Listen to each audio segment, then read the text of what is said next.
Wow. I mean, come on. This is 35 years in the making. This is cool. There's Jim. There's Jim. Hey. Hey. Hey. Oh, yes. Ow!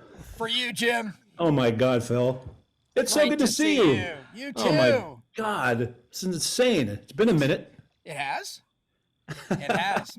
Hey, guys. It's awesome. This is really fun. First of all, Phil Joanou. We had Eric Roberts on a while back, and he's like, Phil Joanou, man. Like, you know. And Jim Walker is here, our good buddy Jim Walker. But Phil, it is an honor to have you on our show. Jim, it's an honor to have you back on our show. Yes, welcome thanks. back. 35 years in the making of 3 O'Clock High, the 35th anniversary. We're recording it the same month that it came out. The same week that it came out. Yep. Even October 9th is what we understand. Wow. And we've got Richard Tyson. Well, Oh, Hey, how you doing? Phil is there? That's awesome. we got Phil, we got Jim. Richard. That's awesome, man. I can't believe. I remember at the end of the movie, you say it's got to be one punch. I looked at you and the other guy, and about the same height, and it's like one punch. Oh, we got the brass knuckles. I forgot about that. That's right. I'm actually wearing brass knuckles right now for you, Richard. I'm wearing a Buddy Revell t-shirt in right. your honor. Mm-hmm. Oh my God, he is. He is. He's wearing a shirt that says Buddy Revell's Brass Knuckles. I didn't see it until now. It's a computer blocking it. He really is. Hey, we're starting to sell it. You guys. I'm Oh, kidding. nice. I can't do all that. Can't do that. Well, we got a lot of fun things to like kind of drop on the audience, I think, because Phil dropped something on us just a few minutes ago about a re-release, and that we think maybe Jim has had a hand in, but we'll get to that in a minute. But yeah, Phil's here, the director of 3 O'Clock High, Phil Joanou. Very, Phil. very happy to have you here. Jim Walker is here, friend of the show and the voice of 3 O'Clock High, the voice of $2 late fee. Kind of a brother from another mother in a way. Like Jim has become friends of ours over the past few years. Something to remember me by. Yeah. Is the theme of our podcast. I by the know. way. Okay. We are all just quite honored by that, because that is the legacy of this film. It really is. that song. Come on. It is the legacy. It is. It's the legacy of this film. I'd like to think it's me and Richard, but unfortunately, I think it's the song, Richard. Well, Buddy Revell does have quite a presence out there. Well, I will say, Buddy has I mean, Buddy is in the, I think you somehow, you're in the consciousness of the 80s yes, film lovers out there. there is no doubt. Yeah, 80s bullies. 80s bullies. 80s exactly. bullies. He's the top. He is. and I think in a way, Richard has become, at least Buddy Revell, on the cover of your poster of the movie, it's Casey Shamasco, who's wonderful. Obviously, we love Casey. We love every aspect of this movie. However, Buddy is the anti-hero, I think, in many ways, and the villain, the gray villain, I think that is very popular nowadays, where there's a lot more layers to this guy. Yeah, I think that first and foremost, I do think that Richard, whether he was trying to, there he is, he's getting out of his car and he's on To see the boot drop. Yeah, exactly. Well, that's exactly what I was just gonna talk about, Jim, is that from the minute he steps out of his muscle car and the camera kind of booms up onto him, it's kind of not what you expect. Yeah. He brought wait, this isn't what I would expect from the bully in this movie, quality to the character. And there is, he's a badass and he will, break your face. Yep. And he will, he's going to kill Jerry for sure. But there is like an underlying kind of sensitivity and intelligence, and you sense that there's a larger game going on. Totally. Whereas instead of being, just kind of this idiotic, galumph who just shows up, I'm gonna, wreak havoc on the school, man. He instead is kind of like, Is right.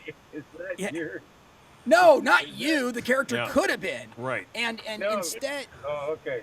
yeah, yeah. I thought Instead, that was your expression. no. and instead, what? No, exactly. In fact, the opposite, Richard. Instead, what he's doing, you feel like he's gaming the system. Yeah. You know, that he's gamed it. All these school changes. You know, all these stories about what he's done to other teachers and students. You feel like there's pretty early on, I think, you get a sense that he's well aware of the game he's playing Yeah. on the school system as well as all the other kids and teachers. So that brings kind of an interesting. You kind of start looking at him like, wait a second, now, you've made me mad, Jerry. It isn't, it's like, it's very, Yeah. it's thought through, Yes. Now I'm going to have to do something to work it off, right? And so, and by the way, I haven't seen the movie in years, but, I'll never forget Richard. And so, right, so you think, oh, this isn't just like an emotional knee-jerk. I mean, he did just smash him into a mirror. Yes. But Yeah. but other than that, again, but you kind of feel like that's to make a point. Yeah. Right? Now I've got you. Now I've scared the shit out of you. Yeah. Now I'm going to tell you how I'm going to methodically dismantle you. And you start going, okay, this is more interesting. I'll be under your bed. You're like, okay, this is right. Right. There's something going on with this guy. Yeah. And I do think that's one of the. I think there's two reasons I think the film has hung in there over the years, and one is that. Hey, don't forget, he does the math. He does the math on the chalkboard. That's exactly. Yeah. No, he's not dumb. That's the thing, is he's playing a game. Even during the math test, he's playing a game. The whole way you feel like there's a game. In some ways, even putting himself in a position to lose to Jerry. Because let's face it, if he really, really wanted to, he would just have killed Jerry in the first minute of that fight. Yeah, he would right? have. He would have. Sure, If you watch the fight, and I have seen the fight recently again, someone wanted to watch it Phil with me. wouldn't have a movie. No, I wouldn't. And it would have been a lot shorter. Yeah. Yeah, and it wasn't epic as it was in terms of running time. So I think that, so you sense that he's like letting Jerry play. Yeah. He's like, oh, we're going to play. Oh, you bloodied my nose. Oh, okay. Yeah, that Oh, look. right? He's like, you That got to look. pop on me, you Yep. little. You little Yeah, shit. you little. We can swear, by the Oh, way. we can? Okay, Yeah. it's an Yeah. R-rated podcast. Yes, All right, yeah, it you little is. fucker. So he gets a pop on him. So again, you always feel like Buddy could have just bam, bam, bam, bam, and he pauses and he Yes. lets Jerry get up and Yes. he kind of allows the other kids to fight him. He lets Vincent kind of attack him. He's kind of like, "What's this flea like doing on me? Now let me. All right, I'll get rid of him. Yeah. With a knee. So I think it's Buddy. So the staying power of the movie is. And that's why Buddy's become kind of a little bit of He's a iconic. yeah, a little bit of a It thing. kind of in the way that Johnny became iconic for Karate Kid. Clearly and I know there's a little connection there with Yeah. Karate Kid, but Johnny, Daniel LaRusso is the Karate Kid. Right. But Johnny is the one that people want to rock the t-shirts with. Right. Johnny's the one that people go, oh, he's the rock star of the movie. Well, Buddy Revell is the rock star That's of 3 right. O'Clock Yeah. High. Well, Jim Morrison was dead, so he had to go with Richard. So it was Close it enough. was yeah. Before you slip into unconsciousness, There you go. I'd like to find. So anyway, there's that, and then the other part I think of it is Jerry, the everyman. The kid in the blue sweater with So relatable. the bad haircut, who's just kind of like, I just want to get through life. Can I just get through this grade? Yeah. Is there any My way? senior year. Yeah, can I please just end this? I mean, it's not that he's having he's not the kid that's having the worst, at least up until this day. Yeah. He's not having, he's okay. He's got friends. He's kind of, he's getting through it. He Yeah. wants to just be under the radar and get through life and see what happens. Instead, After the first scene, he's walking down the hallway with a hand on the sweater thing. Brilliant. It's still Yeah. there. That's direction right there, man. Well, I just want to interrupt really quickly and say, Phil, oftentimes you see a movie and you go, wow, the writing, that movie's all about the writing, like Glengarry Glen Ross. Or you say, oh, it's all about the action, right? Or it's all about that one guy. Your film is all about the directing. It is a beautiful film. Having you on just to gush a little bit, sincerely, you need to know, and Jim knows this, Richard knows this, because we said this to Richard too. Your film is a clear, underrated gem, a true classic. It's something that I think should be revered and watched over and over again. It's something that should be in a bigger stream of consciousness. You know, the fact that we are talking about it 35 years later is proof that it is effective. But your film is beautiful and it's 35? wonderful. 35. And so, Richard, This week, 35 years this week. Luckily, I made it when I was 2, so it was just. It was Right. weird. well, That's- That's what makes it special. Yes, Because very. you were really, Yes. you were the I Doogie was saying, Howser of film The school. diapers were a little embarrassing, but Yeah. well, you had done a couple episodes of Amazing Stories Yes. right before. yes, I had. Very heartwarming episodes, by the way. No, yeah, it was. Yeah, I mean, I got the break of a lifetime. First of all, thank you very much for what you said about the film. I could keep going, but I don't want people to go, he's fanboying. Well, I just, in all honesty, you know, what's the strangest part of it, still having fans and still being in, you know, in any conversation at this point is really shocking to me. I mean, when the film came out, it lasted 2 weekends and, you know, grossed 10 cents and just came and went. And this is really Blockbuster exploding, pre-DVD. Yeah, There's no cable outlet. Like, there's no HBO that you feel like, well, it'll get a life on that. Yeah. Or there's no hope, really. When it died theatrically, and then, you know, there's going to be no support. I mean, there was a vague VHS market, but it wasn't what it became. No.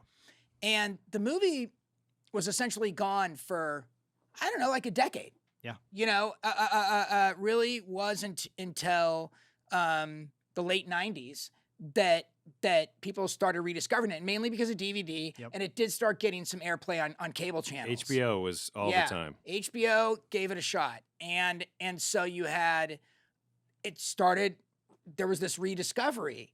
And like, you know, and by kids that would have been too young when it came out, but still discovered it in their high school. Yep. So kind of had a Yep. second high school coming in a weird way. Oh, totally. Yeah. And You can identify your bully in your high school. yeah, Sure. yeah. Mine was our middle linebacker who could drive the bus because he had hair on his chest. So did Buddy Revell. So, Yeah. you know. You couldn't see it under that rockin' thermal and t-shirt. No, yeah, no, it's true that people do identify their high school experience with the film. I've had people tell me that, at least. And You know, every day, to this day, I am stopped wherever I am. Your buddy Revell. I'm like, what's it to you? You know? But it happens every day. that's Spielberg funny. was the producer, right? Yeah, Hamlin Productions. yeah. Yes, I got the script from Steven. I was living in my truck before I got that role. Yeah. And then that role is your breakthrough role for sure. Like that, you know, you'll if anything ever happens after that, you have this role forever to look at and go, wow, it's iconic. Like we've talked about, you know. And I must say really quickly, when the movie opens and Jim's song hits, Something to Remember Me By, to me, again, it's what sets this film apart from other movies.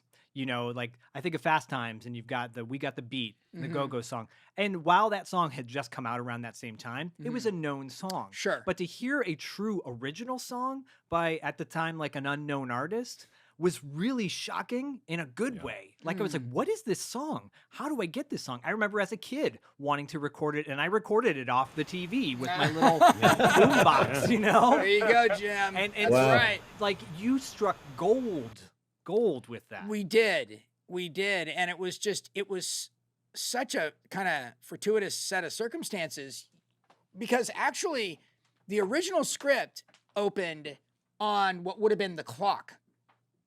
Okay. So the film was meant to open with the main title. Thank you. I was actually gonna. Oh, thank you so much. I was actually gonna start on very Coen-esque, you know, idea. Start on the internals of a clock. Ooh, nice. Oh, yeah. And do credits against that, and you'd be like, "Why am I insert this chunk, Yes. chunk, grinding like menacing clock?" Yeah. And then pull out through the clock, and it was the giant clock out in front of the school, because that was fake. We built that clock on top of that. Oh, really? Yeah, yeah. The sign existed, but we added the clock. Okay. Yeah. So we added this puppy right there. Amazing. And then you're supposed to pull through and then down and then discover the story of Buddy Revell. Okay. But people were confused. The problem was there was so much going on. I never shot the insides of the clock, but it was so not confusing. They tracked the Buddy story, but with all those kids being introduced and then landing on Jerry and his sister, and then right away, kind of you're in the classroom and Jerry gets the assignment and Jerry's in the bathroom. And you're like, whoa! And there's Buddy. Buddy arrives and you're earlier, and you're kind of, whoa! What? You're trying to play catch up. Yeah. It wasn't Jerry's movie yet. In fact, Buddy was such a powerful reveal. Yep. In some ways, people thought it was Buddy's movie on our first screening. Makes sense. Yeah, right? Because who gets the giant reveal? You would think at the end of a giant long shot, landing on Jerry would say, no, but it's a 2-shot of him and his sister. They go over the window.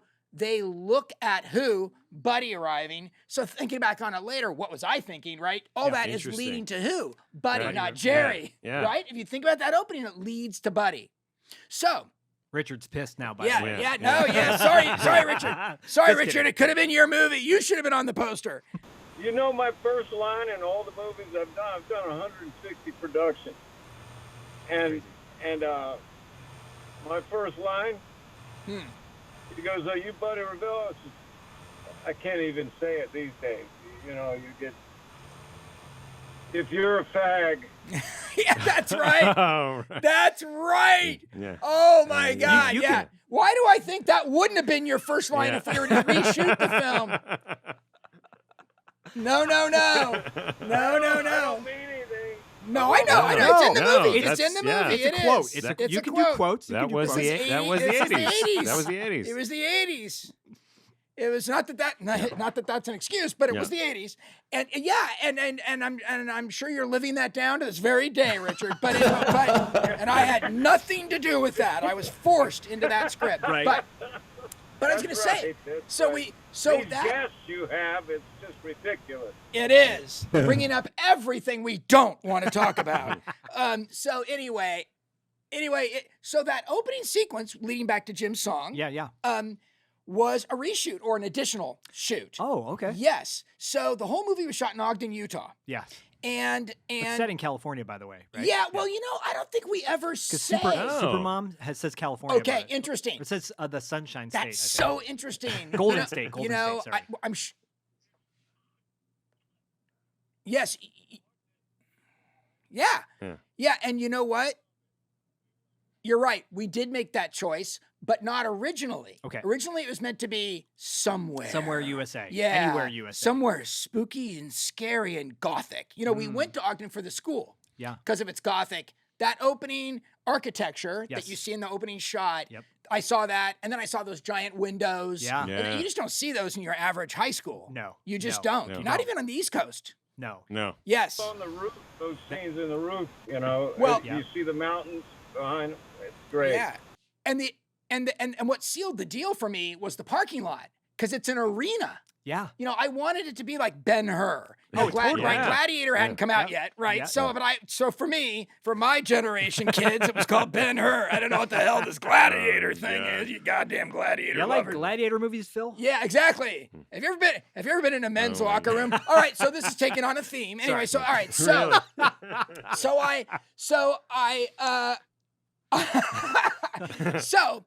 I saw that parking lot. So you see the opening. That's right. We pull up, and I'm like, holy crap! I'd seen photos. Yeah. And I thought, this is it. This is, Perfect. Yeah. because I had written that opening for the school. Once Okay. I saw the school, I had the idea of the clock, and I had the idea of the steady cam shot. Anyway, Yeah. and I'm jumping all around here. No. So You're sorry. Good. You're good. So then I go to the back parking lot, and there's this towering, 3 walls of like the arena. Yep. I go, this is.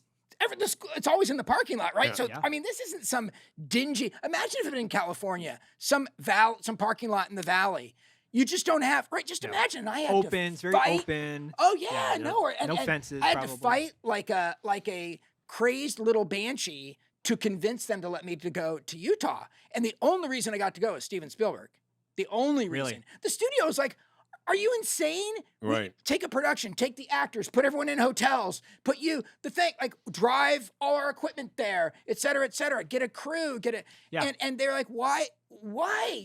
There's thousands of high schools in LA, just so you know. But how did you nail Ogden, Utah, of all places? Well, I want to tell you what I got. I was in my truck with a sofa on the back of the truck, and the tailgate, if it's up, the sofa is not level. You put it down, it's level. And I had a barbecue, and I could live like that, but there was a trailer park in Marina Del Rey. And I said, can I leave my truck here? My friend was that, yeah, I'll watch it out, and then a limo comes up and picks me up to go to the movie. Wow. And it was for 9 weeks, something like that. Yeah. 9 weeks. Yeah. And they dropped me back at the truck. You went from You went from being a movie star to the truck. Here's my sofa truck. I had a bodyguard. It sounds like Brewster's Millions, where he gets. It was exactly. Oh my God! Now, don't get me off on Brewster's Millions. Walter We'll be Hill. here for days. Walter Hill. Yeah. I just released a new movie. Yep. And which I was happy to see. Yeah, me too. Walter. Yeah, love Walter. And so anyway, Ogden, Utah. How'd you land? Yeah, all right. So how we landed? So I kept saying I want it to be gothic. I want it to be spooky. I've always tried in all my films to make the location a character. Totally, So say when I did State of Grace, I wanted Hell's Kitchen to be a character in the film. Mm-hmm. When I did Final Analysis, I wanted San Francisco, the lighthouse, like the very specific characteristics of San Francisco, the cable cars. So I try to utilize the specific aspects of where I'm shooting. Just like Hitchcock did. Exactly. Yeah. And Spielberg does, right? So if he does West Side Story, like New York is a major, right? It's not a set. Yeah. No, you're not just in a city. Yes. Right. Or a location. Yeah. A generic high school. Yeah. And even John Hughes in Breakfast Club, right? That library, that school was a character. Like he built that. Absolutely. He just didn't go to your basic library. He was like, no, I want this library, which there's never been a library like that in the history of high schools, but it didn't matter. No. Because he wanted you to go, where the hell is this? Yeah. And so, right? By the way, I was so disappointed when I went to Saturday school for the first time and landed on a terrible gymnasium. Exactly. So. I heard that you looked at 225 different high schools. I did. So what we did was, it's pretty cool. You can go to every state and you go to the state, film board, say, can you send us pictures of your high schools? Well, they photographed all the high schools. There's all kinds of productions and it's easy to get. High school is one of the easier things to get photos of, right? Because it's controlled by the state. It's easy to get someone to go click. Yeah. So, give me a hallway, give me the front, give me the back. You just only 3 or 4 photos. So every state sent us photos. Every state. And I actually scouted a really cool high school in Chicago. Okay. And because we were casting in Chicago as well. So when I was there, I looked at a couple high schools. And then we never cast in Utah, but when I saw they sent a folder of photos, and I was like, ding, ding, ding, ding, ding, ding, ding. I mean, it was over. Yeah. It was the right one. Wow. It was, and it was fun. Oh my God. I have never been on a production before or since of any sort where a community formed around the movie. I love it's that. a small town, Yeah. right? Yeah. Everyone, because we were in a working high school. Did you know that? So the school was in session Active at the when time. we Yep. shot. When you shot. Yeah, Which is not typical. No. You do it in summer usually. correct. Yep. So in the fight, we did that for a week. The fight. That's right. And I sat down in my chair. It was a folding chair. Fine. Fine. It's better than a truck. We couldn't. Your mattress was too big to bring in. But this girl came up. She said, "Can I have your autograph?" I'm like, "Oh my God, I live in a truck." Down by the river. Yeah, really. Well, Chris Farley. Yeah, of I course. thought that was it. And I gave it to her, and she went on, and there was a tap on my shoulder. It's like, "Can I have your autograph?" And I looked back, and there's like 30 people right behind her. Oh, It's like- Richard. Yeah. And we're sitting in the parking lot. and the movie hasn't even come out yet. Yeah. Right.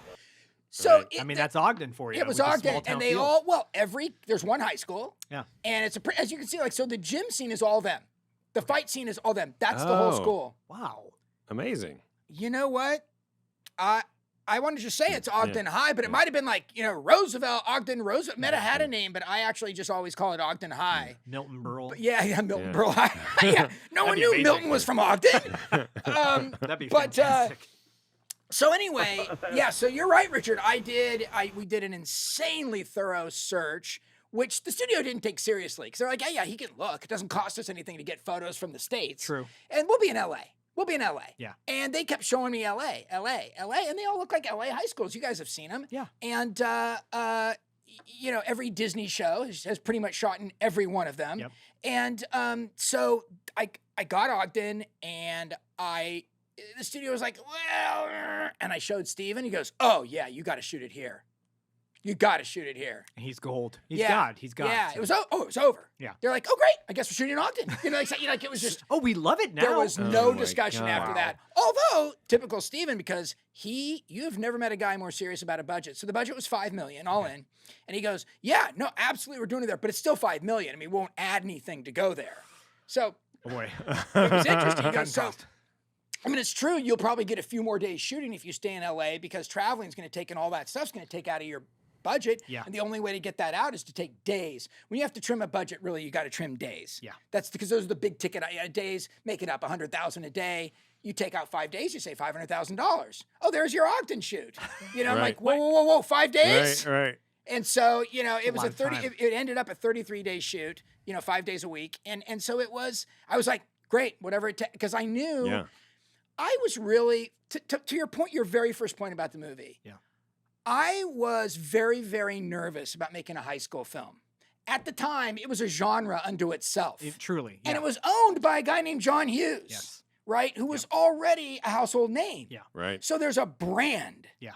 of high school movie There that is. you're up against. It's like saying, I'm going to make a movie about a little space alien who comes down and meets a family. Yeah. Like, ooh, I think someone did that. Like, it's all right. I can take him on. Yeah. He's I- living at McDonald's. Yeah, exactly. Mac I have- and Me yeah. is going to be a hit, everybody. Yeah, that's right. So anyway, I was nervous because extremely nervous, so nervous, and I probably have told this story before. So, but I mean to all three people who've ever tracked it. But I turned down 3 O'clock High. Originally. Oh yeah, he gave me the script that was called After School. Mhm. Steven Spielberg called me to his office. After and he- hours, after And by the way, school. Jim, I'm going to get back to the opening sequence and how you Yeah. ended up writing the song. Oh, yeah, we were about there. 15 minutes Yeah. ago, I Yeah. was there. I have not. I will bring this full I'm just, circle I'm back just to you. enjoying watching this. Yes. I forgot I was on the show. I was just Exactly. like, I haven't forgotten because I'm staring at you. I haven't forgotten because I'm staring at you and Richard the whole time. By the way, Jim and Phil have not seen each other in quite some time. Right. Jim, it's Yeah. been 20 years. 30 years. 30 years. Because And you're still looking as badass as ever, my Says it. friend. He's a badass. you know, He is. it's all that clean living. That's what it is, baby. Look at you guys. And Richard's looking as svelte as usual. so- Yes. And Richard even wore a suit jacket for I the know, he occasion dressed and, up. in a Dressed car. up. So he's You're wearing my two favorite teams. Phil's got a Tigers hat on. Yep. Richard's got a Dodgers hat on. It's all good. I had to go see a judge. I'm sorry. Richard. We'll get into that at the end of the Yes, show. we'll Yeah. digress. Yeah. Yes, I'm well, that kidding. bonus. That'll be It's a bonus joke. material. It's a joke. Richard's. No, he said it was Oh, a it's joke. Oh, okay. Wait, let me hear it. Are you? Yeah. Yeah. Are you sure? Yeah. All right. So anyway, he gave me. Oh, I'm gonna get. God, I'm sorry. I warned these guys at the beginning of this thing that I do this. It's all good. So anyway. Yeah. They He gave turned me it the down. script. Yeah, Yeah. he gave me the script. Called me up his office. He goes, we had done the 2 amazing stories. I'd had this huge break, as I was alluding to earlier, Mm-hmm. and he'd seen my student film and gave me my shot, and for I don't know, it was just so lucky. Yeah. There's really it was just this window of opportunity opened up because of Amazing Stories. He felt comfortable testing me out on incredible. those. Yeah, because I don't know that he would have given me a movie off of that. He had done that with Kevin Reynolds, who was also a film school graduate at USC, as I was, and he had done, and he was my template. I was like, ooh, Okay. I wasn't saying I'd be discovered by Spielberg, but Kevin Reynolds came out of film school and got Fandango, Yeah. which was his first film. Great movie, through by the way. Steven, yeah, through Steven. And so I was like, ooh, that's the ticket. You got to make the film, show it around, and hopefully somebody says, go make a movie. I mean, that's how naive I was. But instead, I kind of went the farm team route, right? I went onto the farm team, which was, I mean, Amazing Stories is a pretty damn good farm team to start on. It's the San Jose Giants. Yeah. Yes, right? I mean, it was, AAA. and also I was directing not alongside, hang on, we were not side by side, but Scorsese and Spielberg and Clint Eastwood and Danny DeVito. I mean, it was like, and Robert Zemeckis. I mean, it was pretty darn cool. It's A-list show.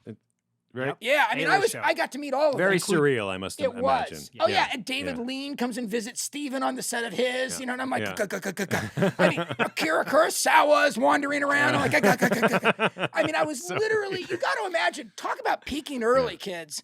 Just let you know, it's all, you know, everything's double-edged. You're like Jerry when the teacher gives him a kiss. You're like, whoa. He peaked right then and there, as did I. So anyway... But, you know, I'll take it. Better than nothing. Way better than nothing. It was incredible. So he gives me the script, and it's called After School. And I go, oh, thank you. Okay. He's like, yeah, it's a high school movie. It's a comedy. I think you'd be great for it. So I go back. It was in the morning. I go back. I had an office in Amblin he had given me. And I go back, and I read it. I know. Everyone's like, what an asshole. Incredible. I mean, I know. I get it. I should, you know... What do you want? Well, what do you want? You know, I feel like, you know, anyway, the mea culpas I've had over this my whole life. What do you, it's the weirdest, you know. So, hey, you know what? You know, I was in L.A. On the bus with $100 from Mobile, Alabama to Hollywood and Vine.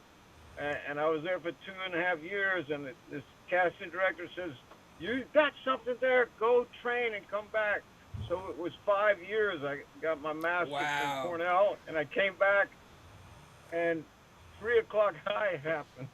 Wow. Yeah. And well deserved. Well deserved. As I've said to you before, Richard, I know I made you audition 27 times, but it was always your part. I just wanted to torture you. It was always my part. It was always your part. No one was close. Now you say that. You know what? You left the room, and I turned to Nancy Nair, the cashier, and I said, he's the one. He's the one. And I said, but we should make sure. Yeah. We should make sure. We should have him read with everybody. Yeah. If you got the time, just make him prolong this. I heard he's living in a truck. You said to me for his audition after we got back from New York, you know? Yeah. Like, I just graduated from Cornell, and all my friends are down in New York trying to do theater and stuff.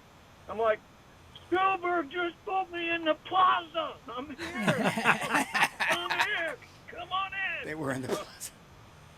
And I didn't know you were just looking for the guy. Yeah, I know. And I didn't know I was in yet.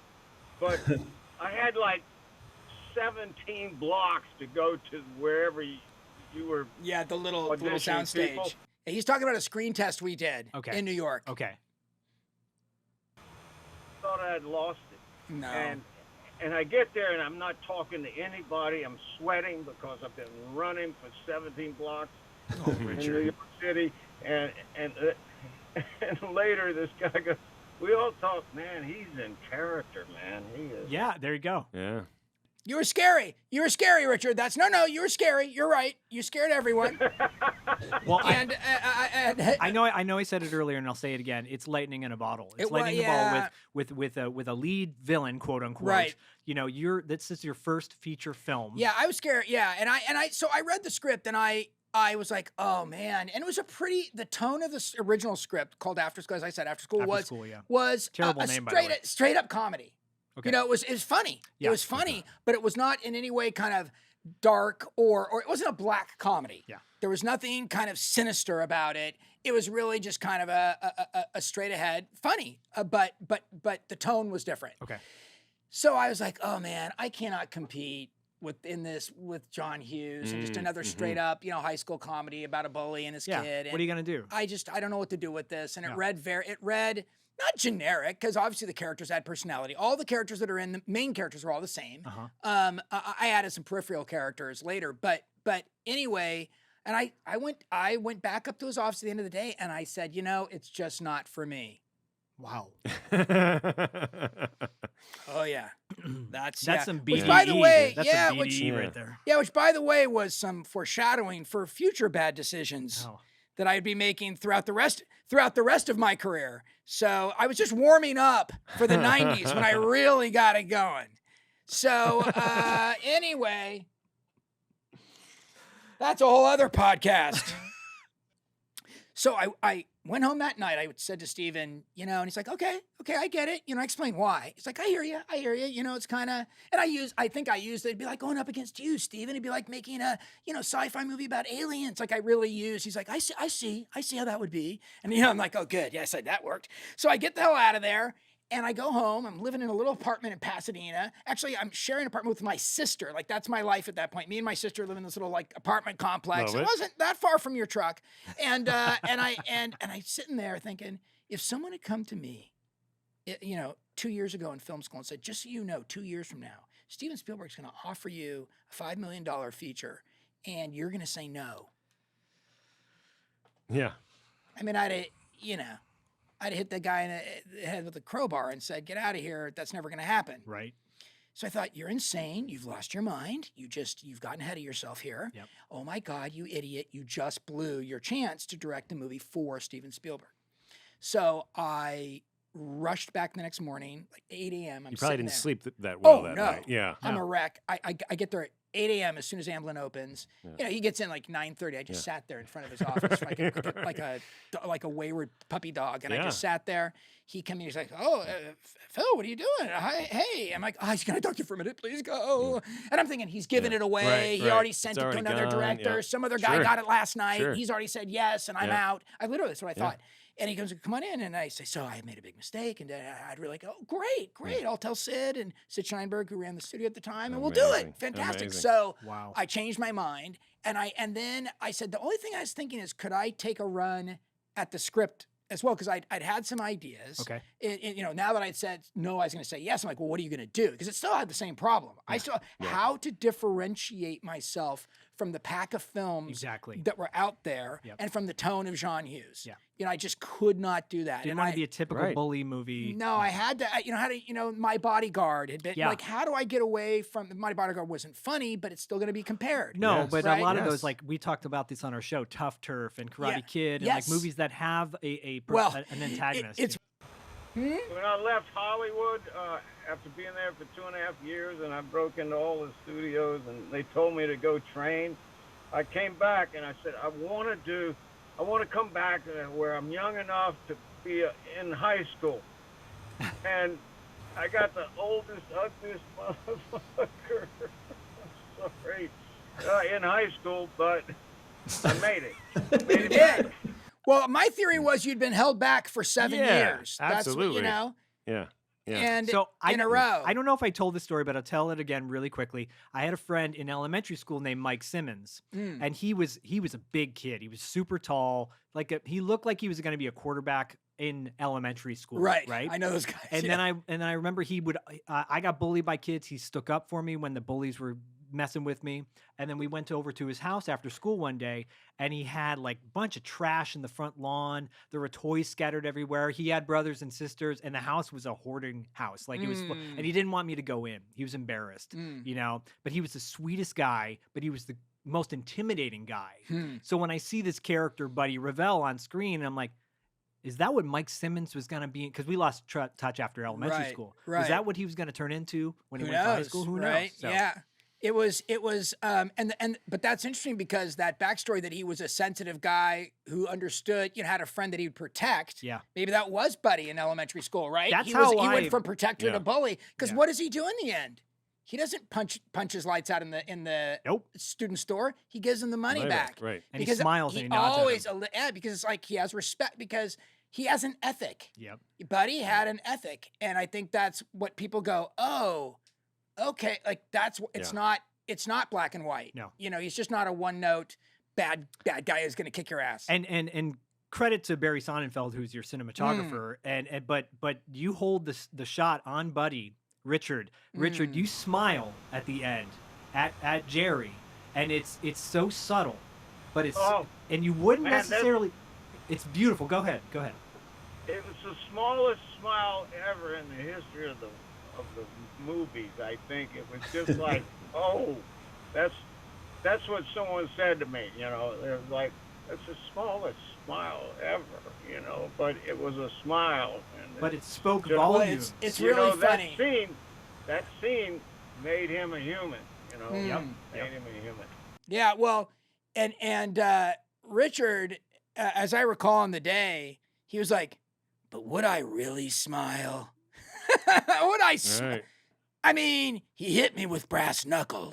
It really wasn't fair. I mean, he didn't really win fair." and I'm like, "Yeah, I know, but the kid had guts. You and brought he out the had brass balls. knuckles. Yeah, I mean, you come brought on. them. You were gonna use Yeah. them. Yeah, but that's my signature move. That's what everyone knows. Everyone knows I have brass knuckles. Yeah." He just always carried him. You know. Yeah. With the car keys. You know? That's right. They're just for So- they're just for intimidation, And he's like, let's do some takes where I don't smile at all. And I'm like, okay. All right, that's good. Fair. Right. I'm only a day over schedule, and Spielberg has called me at lunch from Shanghai, China. Yeah, Spielberg that day Only a calls me day from over lunch. schedule. Yeah, on that scene we went a day over because all those kids walking in Yeah. are students. So they're walking in and they laugh and they walk in and they're giggling and they're not actors. All the Right. kids that say, "I'll have $5. Wait for me. Thanks, Jerry. Great job. Wow. Way to go." Those are all students from the high school. Wow. None of them ever been on camera. So, and they're all the students in the room, everyone watching the scene, all of them Wow. are students from the high school. Okay. The only actors are the main actors. So they're blowing it and they're screwing up and Yeah. they're giggling, and I'm trying to not be mean and scare them too Right, much. Then they right. freeze, but at the same time, I'm like, guys, we Yes, got to get this. yes. Yeah. So basically, No pressure. yeah, I'm supposed to shoot that whole scene, the whole thing in the student store from the very beginning of them going, "Wow, well, looks like, too bad, Jerry, da-da-da-da, the cops are coming," the opening, all the way to the end. Wow. All the way to the end, except the teacher, which was part of an added reshoot Yes. in Los Angeles. Yes. So anyway, Because the but test audience wanted to know what had happened to her, Yeah. because they love that scene. Right. Yep. So which was in the original script. The best scene in the original script was the kiss. Turn of the screw was in the first. That alone should have made Classic. me say yes, right? Of course. That's just turn of the screw. I should have said yes. But anyway, so we're behind. Buddy Yeah. didn't kiss anybody. No. Oh, Buddy could have had whoever he Yeah. wanted. He kissed something. He kissed the Buddy left. concrete. Buddy left. Sorry. Miss Buddy left. Miss Farmer met him in the parking lot and was like, "Hello, Buddy." But anyway, Mr. Rice was there, and he goes, "Can I see you for a moment, for a moment, Jerry, please?" in Yes. the student store?" Exactly. So anyway, exactly. So Spielberg calls me. He was doing Shanghai. He was doing Temple of Empire of Doom? the Sun in Shanghai. Oh, Empire of the Sun. Empire of the Sun. And they go, "Steven's calling at lunch." I'm like, "What? He's in China. He can't be calling." He's like, "Oh, he's calling." I'm like, "Hello." He's like, "I hear you're going to be a day over." It's lunch. Yeah. Oh, And I crap. am projected to be a day over. I'm not Yeah. technically yet a day over, but I was on schedule until that one day on 33 days. And he's like, "This is it. I'm only giving you one day. Today. That's it. You can go Oh, one day great. over. Wow. Don't go another day." I'm like, "Oh my God." I'm like, and I'm thinking, and you're going to put your name on the movie for this, right? For scaring the crap out of me in the middle of the shoot? And he's like, since you're obviously Wow. like calling me from China, that's how closely you're watching what's going on. And is his name? Is No, his name anywhere in the no, movie? It's not. That's No, it is not. another story Yeah, we'll tell down yeah. down the road if you want. But no, Absolutely. it's not. His name is not on the film. But thanks for making me pee my pants in the middle of a Seriously. shoot Oh my God. day. Oh Yeah. My God. legs turned to jello. I'm like in the office, the production office. I'm trying. Yeah, I'm trying not to cry. I swear to God, I'm so How old scared. were you, by the way? Let's see. So this was 86. 15, Yeah. 16. 86, It came out in 20 87, but it you- came out, but it's shooting 86. I was 25. Oh no, I turned 25 in 86, so I was 24. Wow. we shot the movie. Amazing. I remember that day when Buddy comes back with the money. Yeah. You said, "How do you want to give him the money?" I was like, "Just want to drop it." Yeah. That was, yeah.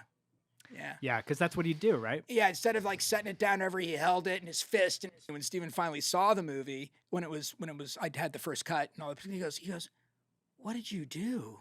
And I go, "What do you mean?" He goes, "Well, this is like a high school movie made by Scorsese." And I'm like, "Oh," I perk up like, yes. And he goes, I thought we were doing Karate Kid in high school. Yeah. And I was like, "Oh, well, Sorry. we had a little, kind of two ships passing in the night on that one. We missed each other Yeah. on that." I had seen After Hours, and it struck me the night. My favorite Scorsese Yes, film, by the way. oh my! And I had seen, come out recently. And I was like, this is After Hours. This is he's stuck in Soho, right? And I'm gonna do it's stuck in high school. Yeah. And it's gonna be all clocks. Griffin Dunn is stuck. Griffin Dunn, yes, is stuck. And I'm and all those rapid push-ins and all that whole style. Yeah. I'm gonna steal every single move Scorsese made in that movie. Great. Pay homage. Which is exactly what I did. And no, it wasn't an homage. I mean, steal. I got wasn't the an homage. VHS. Oh no, I sat there and was like shot for shot, literally writing down. Wow. Oh, wide angle, low, push in, whip pan, dolly zoom, Amazing. all the stuff. Amazing. And the sound design. Yes, the clock is a total rip. Yeah. Well, the clock became. Well, and that's why he made Soho a character too, didn't he? I mean, Absolutely. talk about making. How do you make Soho menacing? Yeah. Soho Right? is like the most unmenacing part of New York City, right? Totally. It's like it's like the cutest part of New York Especially City. in spring. Yeah, no. Exactly. And we all know why that is. Yeah. So anyway, all right. So I said yes, and I had my notion was 3 O'Clock High, and the other movie I stole from was Road Warrior. So I took The Fight was from Road Warrior. So all the moves. Well, the car pulling up is very Road Warrior. Oh, that's the shot. It's from the opening sequence. In Yeah, Road Warrior. totally. Yep. It's the shot. It's not as good. He did it better. I couldn't figure out.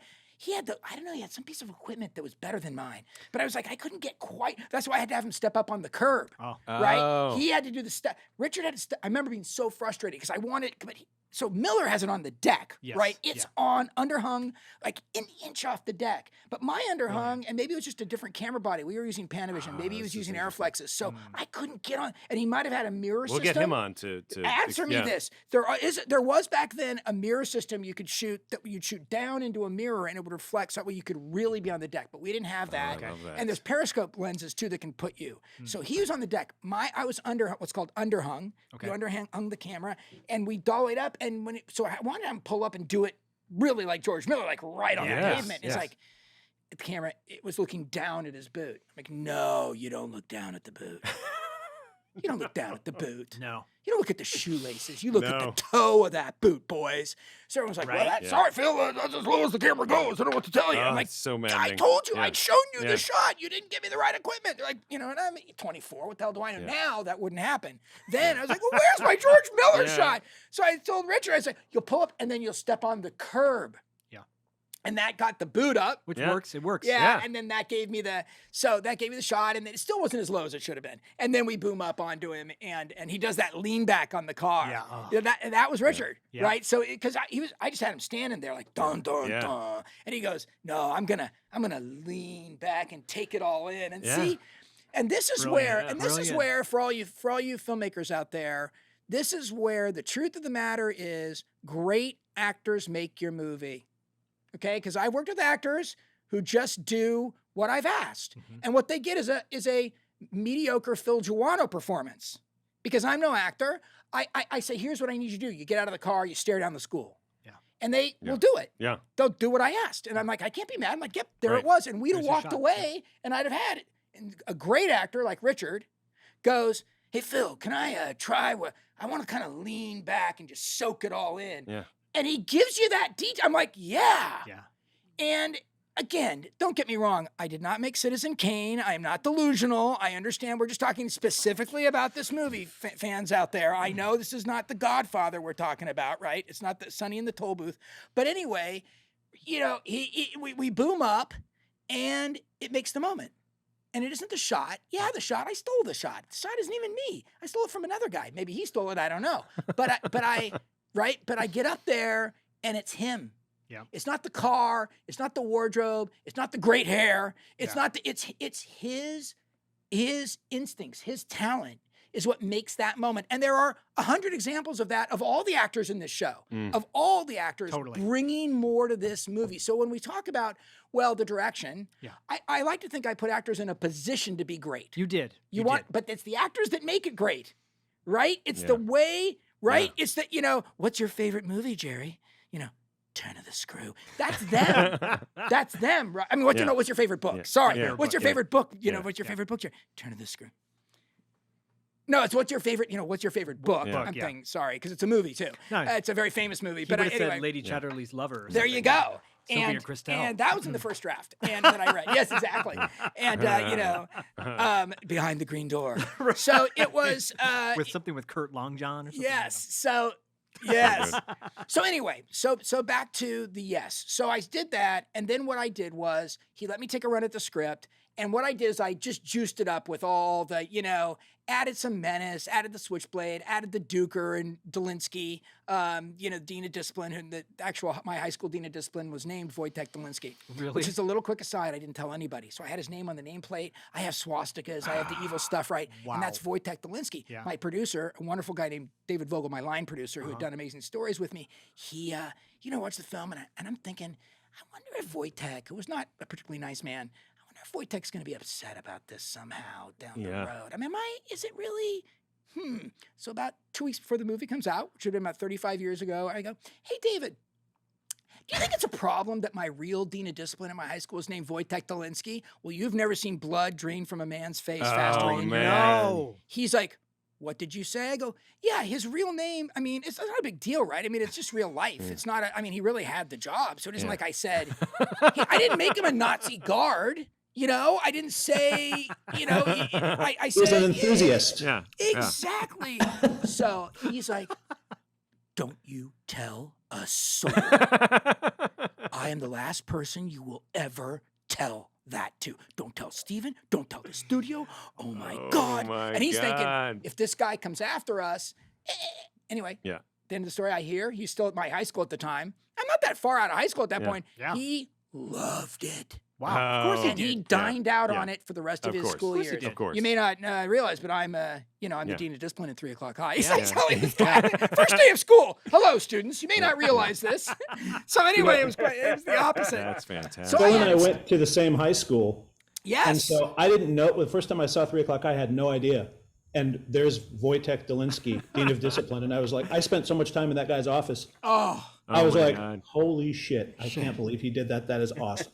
Yeah, it was it was a little bit legendary in the school for a while. To this day, accidentally touch me, and I turn slowly. And it's funny, man. Yeah, well, that aspect was not in the original After School. The touching was not at. That was the good first ad. thing Good I ad. added. Yeah, Great that was ad. not in the. He just upset you in the bathroom. Yeah. And by asking to do the article. And he was upset that he was going to make a big deal out of him in this article and expose his history, his sordid past. But also the introduction going in. Hey, he killed. None of that was in the original script either. Really? The whole that whole Steadicam shot was added because then I'm like thinking, yeah, I mean this is music with the music and everything. That was Yeah. badass. yeah that well and pre Copacabana Scorsese. So I'm just saying, Yes. I'm not trying to say he might have stolen my shot. Well, he's probably a fan of 3 o'clock high. Yeah, well, he's thinking, okay, the guy stole everything from After Hours, Right. right? Yes. He's like, I deserve to steal his thing, his opening shot in Goodfellas. But if you- I'm pretty sure that's what happened. Well, if you're 100%. And that's since what happened. Scorsese will most likely never hear me say this, I feel pretty talking safe. What are you saying? What are you saying about our podcast? Number Phil? one podcast. Yeah, It's hey, like the Dean of Discipline. It gets back. It he gets gets back. He'll be dining out. Yep. It'll be like many of you. Phil finally caught me. Phil finally caught me. I love that finally one. yeah, exactly. Well, I was going to say, if you're going to take a Scorsese movie, After Hours is the one to take. For that, and After Hours meets Road Warrior. I'm like, I can make that Come movie. on. Yes, yes. I can make now. And by the way, I'm thinking, and I'm certain that I will now be put in the canon of George Miller and Scorsese after this film. I mean, it'll be obvious. Well, and then did you that get it the was touching not. part from the character in Stripes who didn't like to be touched? No, I've never made that connection. Psycho. Yeah, Yeah, Psycho. Psycho. Yeah. Psycho. It's like, what's he say? Get your meat hooks off me. Yeah, Yeah. and what does he say? Any Calm of you, down. Yeah. But touch me, then, I'll kill you. Oh my God! But then Sergeant Holka is like, mellow out, Psycho. What's he say? Lighten up, Francis. Lighten up, Francis. That's the line. Lighten up, Francis. Love that. Yes. You and your friends made it with that cow. All right, so I want to party with you, cowboy. Hey, I don't mean to interrupt you, but I think they took your exact shot of Buddy there for the first episode of Stranger Things. Really? Yeah, there's a big reveal where car pulls in, door opens, boot comes down, lean back. And I was like, I've seen that. Yeah, Oh. I noticed that too, and there are actually several visual references. I mean, on purpose or accidentally or not, in Stranger Things to 3 O'clock High. I've noticed throughout, particularly the first season. And well, there's your deep cut for the true film fans. yeah. So there are, and South Park. Did you guys ever see the South Park fight? Knock out the principal. Yeah, I added that, and that's Down the right here. there it is. There's not going to be a fight today. Yep. John P. Ryan. Don't fuck this up, Mitchell, Yeah. is like the universal phrase that That's the all the fans know. You get people one love fuck saying. in PG-13. You get one fuck. We had two. We had two fucks in the movie, and one of the other fuck was from Richard. Yep. Yeah, didn't even fuck. Yes. How do you? What does he say to him? He's in the gym. He's He like, you're didn't the even- biggest pussy I ever met. Yeah, biggest Richard, fucking pussy I ever met. But it's in there, Yeah. and we had to loop Yeah. it. Yeah. You know, He didn't even try. Yeah, he didn't try. But How I does love that. You make you didn't even feel? try. How does that feel? Feel, yeah.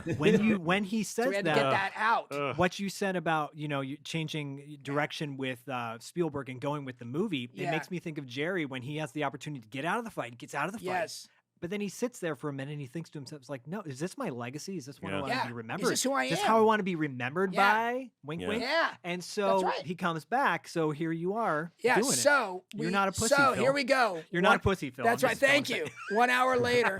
1 hour later, I'm going to get to that opening sequence, and here it is. I'm telling it now. Wait, can I interrupt you? Yeah.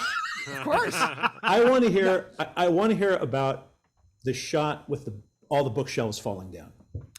Okay. Oh, yeah. Because speaking of that, I saw that in a candy bar commercial years later. Yeah, and there's another, The Mummy. If you guys ever watched The Mummy, there's a bookshelf falling like dominoes. original in black and white? No, The Brendan Mummy, the Fraser? Brendan Oh, Brendan Fraser Fraser. movie. Oh, okay. Yes, there's a library sequence that I'm like, oh, our bookshelf gag. There you go. And you never know if Yeah. anyone is really, I mean, he can't be the only person that thought of knocking over bookshelves and dominoes, but it looks pretty similar. Yeah. And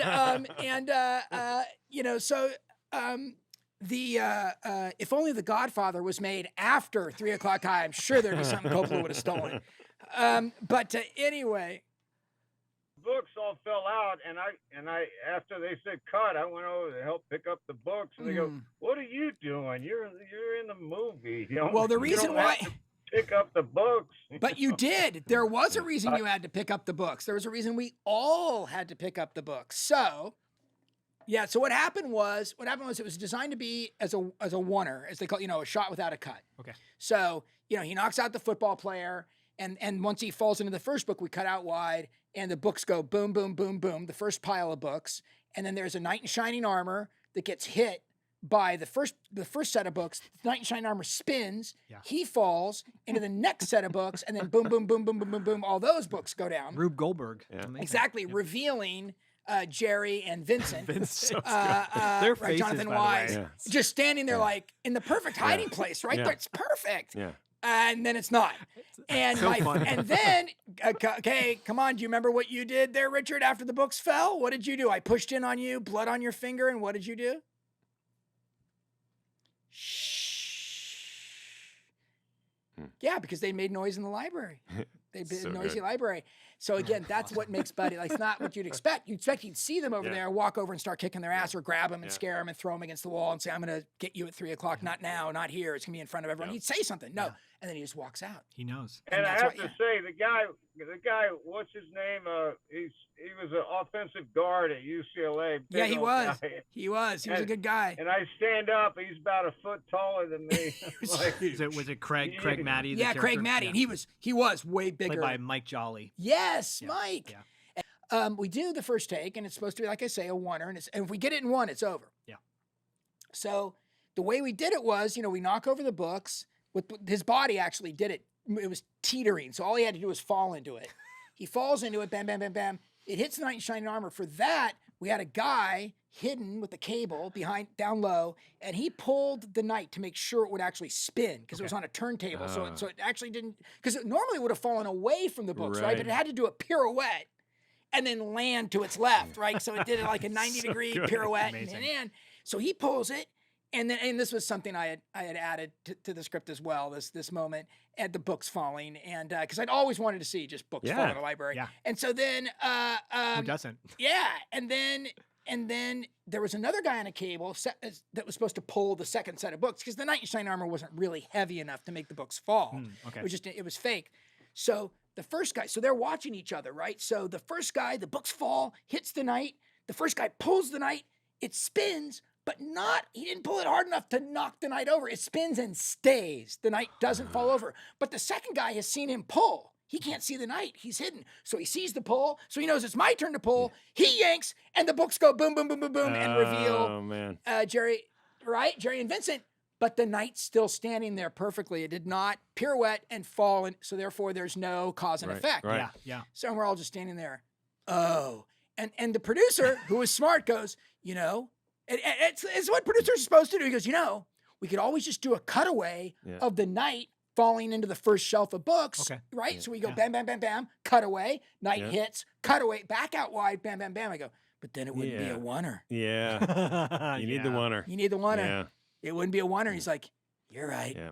Let's go. And I'm like, everyone pick up the books. Yeah. And my mom and dad were visiting with my sister. Oh, really? They're picking up books. The actors are picking up the producer, every person. My mom and dad and my sister are putting books back in the shelf because it was all man. Right? We're behind. Like Spielberg said, no, we're going over schedule. Hurry. He'll call from China. Yeah, he's got to, he's surveilling us probably. His eyes everywhere. Yep. If in the day he's probably been watching on the internet. It's like, I saw that, but do the insert, Phil. Do not the a insert. oneer, Steven. You know what though? He wouldn't have made me do it. He's all about oneers, as we know. Yeah. He would have been no. Reset those books. He would have. It's been great, man. I love catching up with you, Phil, and everybody. It's great to talk about it. I gotta go. Richard, there will never be. Richard, there will never. Yes, there will never be anyone like Buddy Revell, Richard. You made him. And thank Carrie for us too. I know she's probably sitting next to you. So yes. Thanks, Carrie. Carrie's like, seriously, we need to get some groceries. Get out of the car. Yeah. We're supposed to be in court an hour ago. Yeah, exactly. Your lawyer's been calling. No, we need to get bait. We're fishing, right? Thank you, Richard. Thanks so much for being on the show. Love seeing you. What a guy, right? Yeah. Sorry, and the thing is like what I did a years ago. I don't know. He showed up at down at the theater, the Beverly Theater. I want to say Beverly Cinema. They did New Beverly. Yeah, they showed 3 o'clock high. They showed it at the Arrow in Santa Monica as well. Oh, really? Yeah. Oh, I didn't know 10 about to that. midnight. They did and fantastic. Oh, okay. The director's always the last one to know anything news about to the me. movie. Yeah, it's I amazing. know. Yeah. It was a weird Cinema Void did the thing for it. But anyways. Yeah, and so they did it and they had a little Q&A after. Yeah. And Richard came and Philip Baker Hall showed up. Wow. Well, I mean, we haven't even gotten to Philip Baker Hall. I know, like, yeah. What are you doing here? I mean, I knew he lived in Montrose because which Not is not too far far. from where I live in Pasadena. But I was like, this guy's done quite a bit since 3 o'clock high. Like, I wouldn't think that's stands out in his memory of like, ooh, I got to go talk about that. And he showed up. Because to me, the guy is just, right? I mean, Well, what the hell? How did I get him? I don't even, to this day, I'm like, don't understand it. Every Paul Thomas Anderson movie he's done, Please. he's golden. But, Gold. and I know a lot of people love him from Seinfeld, of course. But when he first popped up in your movie, actually, we were just talking about a made-for-TV movie on our current episode, is the obscure horror film with Parker Stevenson, a TV movie. His House Possessed. Oh, okay. It is gold. If you want to laugh your ass off, go watch this house. Yeah, thank the gods that Dustin picked it. But anyways, that was his first movie. Yeah. Seeing him in your movie and he walks in, it's a short scene, 2 short scenes, but owns the screen. He told me that night that, the Seinfeld thing, and he said, I used, that. He said, my launching point was the 3 o'clock high totally character. Can see that. Right? Can't you see it? It's like, because instead it's like, it's the student store now, it's the library guy. Yes. He's investigating silly infractions. Yes. It's like you said, that's the same guy. It's just years later, he's become even more dedicated. He's gone further in his quest, for the great white whale. And in this case, it's Jerry, right? Another Jerry. Another Jerry. Whoa, oh, that would have been, my God. mind blown. There it is. The universe connects once again. Another Jerry. Yeah. Larry David's coming in. No, I'm That's kidding. right. Yeah. Like, how dare you insinuate that we? Yeah, Where's my parking validation? Yeah, exactly. Oh, my God. Perfect. Yeah, you're like, Larry, that was 2 years ago you were on the show. I still have the ticket. So Sorry. yeah, so that's what happened on the that was the bookshelf, the big bookshelf story and moment, and it all worked out. And boy, Second that's take, what- everything went great, right? Yep, take two. So take two. Take Okay. two was it. And Richard might have been thinking about the punch. The punch took some time Well, to get he brought right. that up in the beginning of the episode. Yeah. Maybe you could talk a little bit. So did you have him? Did you shoot that once or? The punch on Craig. Yeah. Oh no, that was multiple because that we could just reset. Okay. Because just one or two shells. So Yeah. we would just set up that he only, as you could see, and there were big close-ups for the punch, close up wide, and then Yeah. a separate cut of him falling in. So I just had him fall off camera. I didn't have him Okay. fall into the books until the time came, and then he fell into the books like once or twice. Yes. And that was that. The fall into the books, because he had to slam into it pretty good. Yeah. And Craig and or Mike. And so yeah, that was a big. It's funny. This movie has just like these weird stories and moments and just it was just a one-off. It was a very, in my experience, later having since 35 years ago and I've been, I guess, since including making stories up to like 37 years or something Right. now. I've had a lot of experiences, and now you look back, you don't know it at the time. Of course, we never do. Yeah. It was a very unique filmmaking experience. Well, even down to the point of you and Jim making Yes. a connection before this movie was even made. Yes. Right. With Jim was on our show and talked about teaching you having guitar lessons. Yeah. Right. Which I finally made good on this past year. Yes, I pandemic finally, guitar. exactly. Yeah. I broke. Yeah. I was like, it's a cliche, and I don't Yeah. give a shit. Yeah. I'm buying a guitar, and I did. And And you now, learned? I learned YouTube. Didn't have Jim, but that's the incredible thing, right? I mean, I can learn online. Yeah. Well, did you hear what I think it was Hawaiian Airlines did? They gave everybody a Ukulele, I and saw so the that. flight to Hawaii, they gave ukulele lessons the entire way, so they Yeah. all knew how to play the ukulele. And at the on end. one hand, I thought, wow, that's so cool. Yeah. And on the other hand, I thought, ooh, that might have been a long flight. Yes, for Right. that one Yeah, person. yeah, Right. that I think might I would have been- gotten off. Yeah. Yeah, would've man, gotten that's off. like one of those, That's long. that's one of those parachute over the Pacific and pray. Where did it originate, the Yeah, flight? yeah, I exactly. think it was L.A. On one hand, you're kind of like, I don't think noise canceling is going to help you with that. I think that That actually sounds yeah. terrible. Now that For I know what you. you're talking about. I could oh, see you I would hate driving you that. nuts. Yeah. Yeah. No, it's like when you see the like a Glee club or something on an airplane. They Right. have a video of it, and they're all like they're singing the whole time, and I'm thinking, Right. oh my god. Something about Yeah. Jesus saving you I or was- something. I Yes. was Yeah, just yeah. talking about Glee clubs yesterday and how annoyed I was in high school when the Glee club came in to sing "Happy Birthday" to somebody, and everyone na na na na na na. They They would say do it's that. your birthday. I'm like, Exactly. get out of here. Exactly. That's what was so great about My The birthday's in Office. June That's after what was so school. great about that is how they mocked Oh, Andy's Andy's, character. like, yeah. the whole, Yeah. Yeah. and it all Yeah. come in, I'm like, Yeah. stop, you Yeah. suck, oh my God. Like Yeah. everyone reacted so openly to the thing that we've all been going, Right. wonderful, Yeah, so yay. great. They're Yay. like, shut up, Andy.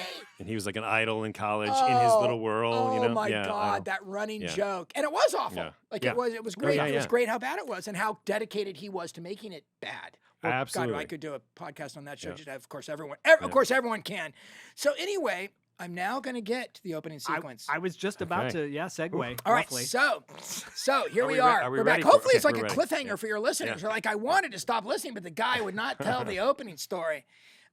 So we tested the movie, and people, as I said, people were confused a little bit about who's who and what happened, and they're playing catch up too late. Okay. And so I needed to do something to establish that this is Jerry's movie. Yeah.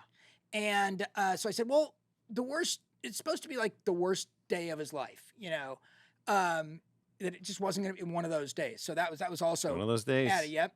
Yeah, I knew from the beginning it was one of those days. So, and then I tagged that up in the reshoot. So that was also, since that was Amazing. additional love photography, I was it. like, well, might as well, put it at the top and put it at the end, and then put Jim on each side of it. Right? Yes. Spunk, cha-ching, cha-ching, cha-ching, cha-ching, cha-ching, cha-ching. So anyway, as we pull so away good. from the school, so and reprise the opening. So we did the screening. It tested okay. It got huge laughs, but it only tested in like the 70s, which, as we know, if you know anything about the testing thing, you want to be in the upper 80s, low 90s minimum. Okay. And by that, they mean, they call it excellent, very good. You want to be, called excellent, very good, And if you're ever at those screenings, if you check good does stressful. not count. Making a good movie is a Okay. failure. Yeah. It's got to be excellent or very good. That's a lot of pressure, I think, just from the It's the audience worst perspective night- too. They're so contrarian. People don't like giving excellence. I feel like, you know. Really better. I think today's audiences, especially, I think they literally would see The Godfather and go, "Yeah, pretty good." Right. You know, It's fine. eh. It's fine. Yeah, I mean, it was a little dark. Right. It's a little dark. I couldn't see everything, and and there's a lot of old people in little that long. movie. A lot of I old had to pee people. a lot. Yeah, Yeah. I was maybe too bothered by long. James I Caan's think- chest hair. Yeah, I think cut back an hair. hour. And by the way, they killed an animal in that film, which really you cannot give. They kill a horse. You can't do that. No. They killed a horse. So anyway, that's cancel that fucking movie. Yeah. So And anyway, you're in the hands of just a do it. group of yahoos. totally. Yes. Yes. And by the way, Yeah. yahoos who want to see a movie for free. Yes. Right. So what I always said about those things as another digression is that if you pay money and make a plan and you've chosen to go see a movie, maybe based on the trailer, some advertise, something your friend, word of mouth, Yeah. like you've decided you want to give the movie a shot. Yes. Yeah. Like you don't go saying, and now I shall judge this film. And I will decide if this film was worthy of my time or not. True, you Right. walk out and say, but here's what I always say to every director anywhere I go. Here's how it ends up. For all your effort, it took us 8 years to make Unforgiven. By the time here's how it ends. What'd you think? Pretty good. Yeah, that was good too. What do you want to eat? Yeah. Or Right. what'd you think? Not really. Yeah, I didn't really Yeah. think it. Didn't really. I won't watch that again. I don't Yeah. know. Okay. Yeah. So anyway, that's what you get. Yeah. There's your Amazing. review, and Yeah. that's the truth. All of us Yeah. leave the movie, turn to her and say, "What'd you think?" I really liked it. Me too. Oh, Meryl Streep was great. Yeah, she's always great. Okay, so are we going to go to Olive Garden? Or, Right. right. You know what they should have? You know what they should fill the screenings with? New parents, and it's Right. an opportunity Oh. for them to have a break. And they're like, Yeah. "It was excellent Yeah. because it was Yeah. 2 hours that they didn't have to deal with I their said, kid." make them pay not $15, make them pay $5. Yeah. Make them pay even because then they have an investment. Give them Yes, popcorn. yeah. They That's have a an great investment. point. popcorn. Give them popcorn and soda That's a great free. point. Yeah, But free. you got to pay $5 to show up. Because now I'm like, oh, you know what? I do want to see that. Because they say, want to see a movie for free and judge it? Oh, hell yeah. I've been Yes. angry at movies Yes. for Yeah. 30 years. I can't. Shit, movies have been pissing me off for a long time. People don't Now- judge anything No. nowadays. Yeah. So Kidding. you go, you fill these, things which they don't want to fill out. No, so you of course get. not. I've actually had cards come back. Literally, and this is on State of Grace. This happened. A Mm. card came back. Every answer was "fuck you." Fuck you, fuck you, fuck you, fuck you, fuck you. The guy didn't even all he had to do was circle like Wow. 1, 2, 3 or so. Instead, he took the time to write "fuck you." So I was like, he was really determined to let us know Wow. what he thought. So anyway, so we did that. We got in the 70s. Everyone was kind of bummed because Yeah. they thought it was gonna be better. And Spielberg wasn't at that one. He went to the second one. And so then they have the focus group and they tell me, oh, it's too confusing in the beginning. I'm like, ugh. So that I drove straight from that theater in the Valley back to Amblin that night and wrote that opening sequence. Amazing. Wrote him getting out of bed. Wrote I him, love that sequence. yeah, doing It's great. The clothes in the microwave. Yeah, with the Pop-Tart. Exactly. amazing. Pop- The and, Pop-Tart. it's funny. People groaned over it's the Pop-Tart that made it work, Yes, right? yeah. Because Totally. the shirt is gross. Yes. The shirt is like not funny. The shirt is like, and yeah. also you're thinking, what you're really thinking is, I don't think that works. Yeah. And then when he cooks the Pop-Tart with the nice odor of the shirt Yes. kind of Yes. oozing up through it. That a wet shirt that's been sitting in Yeah. the laundry and perhaps mildewed. Yeah. Which I always thought Jerry probably smelled like mildew for Yeah. most of that day. Oh, of course he did. And His room's so dank and right, dark. and the Yeah, whole thing, and he's got to drive his mom's stupid car. Yep. And then I was like, oh, this is great. I can introduce his sister. Yep. I can introduce, Franny. I can introduce even Karen. So that way, Yeah. because when she walked up, people were like, who the hell's this? Who's Who's Karen? deep Right. in the movie. Now she's like, oh, and he's like, oh, the cute girl. And then he makes the mistake as he's going to do throughout the film. It's so good. And that got us to, but now I'm like, something has to drive this. Yeah. And I knew I wanted to be a song. And so, I will admit, Jim, that the studio's like, oh, yes, well, we'll go out. The music department's always there to save the day. We'll go out to all the big artists. And, I'm sure Bruce Springsteen will be writing, something for this very shortly, or if not him, the Rolling Stones or whoever we want. And so, Tears for Fears or yeah, something like that, exactly.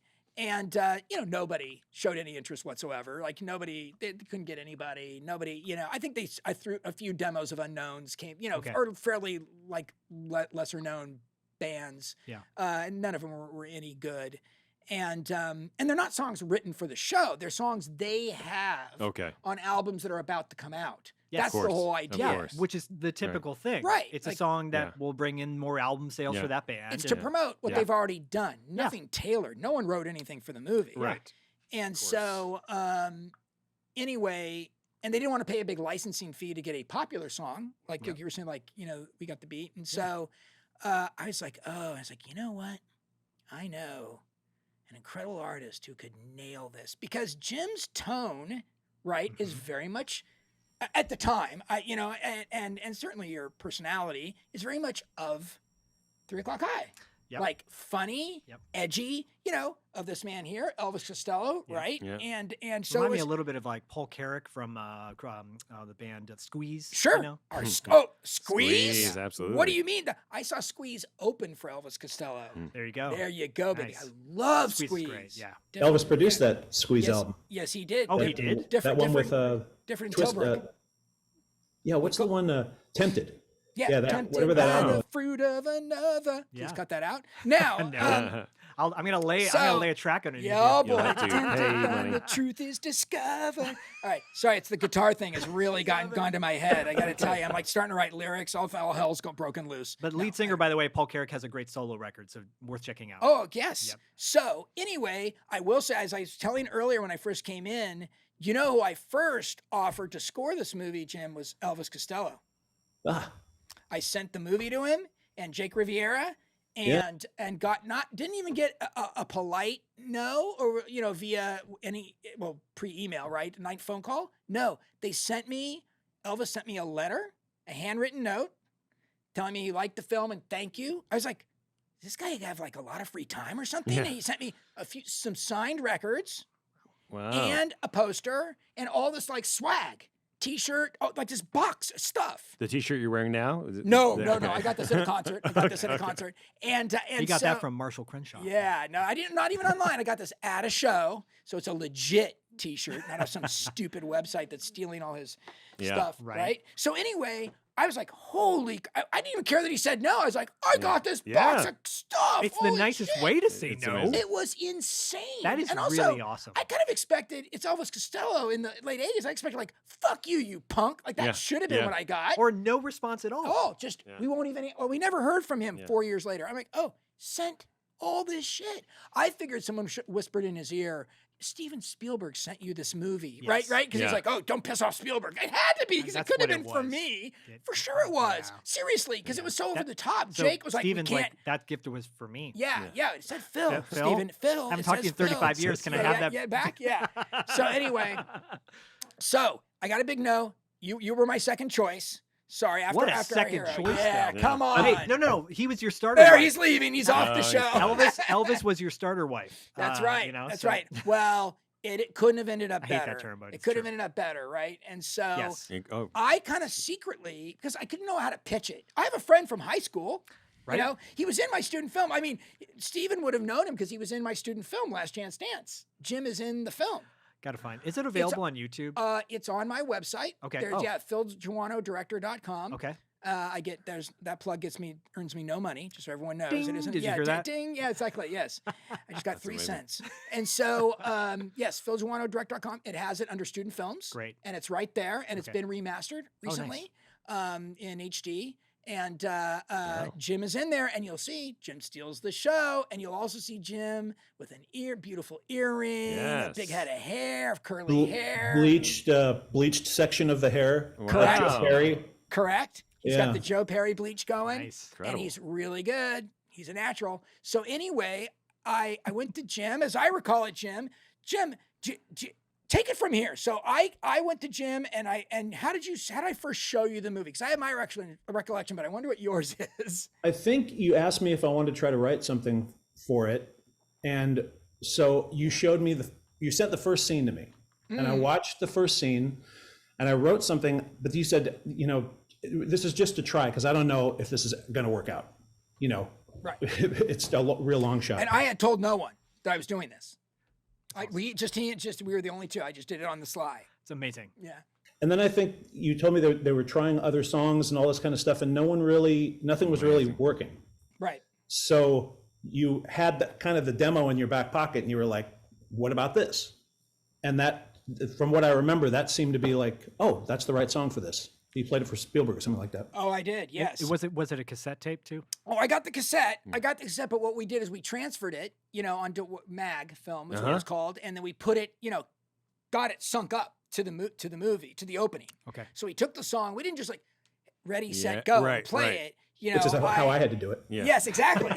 Right. Exactly. And how I had to do it when I got the tape. And I was like, okay, this is it. This is the song. This is it's as I knew it would be. I knew it. It is. Yeah. And I was like, this is it. So I wanted to present it properly. So we cut it, we put it into the film, just like you see it. I mean, we ultimately, Jim went back and really tailored it, but I took that demo and put it to film. And then my editor loved it. So she was really, Joanne Fogel was her name, and she put, so she was like, this is it, oh my God, I love it too. And so she was behind it. I showed it to David Vogel, the gentleman who said never mention Dolinsky again. Yeah. And Nice callback. he was like, so he was nervous. He's like, what did you do? When did you do this?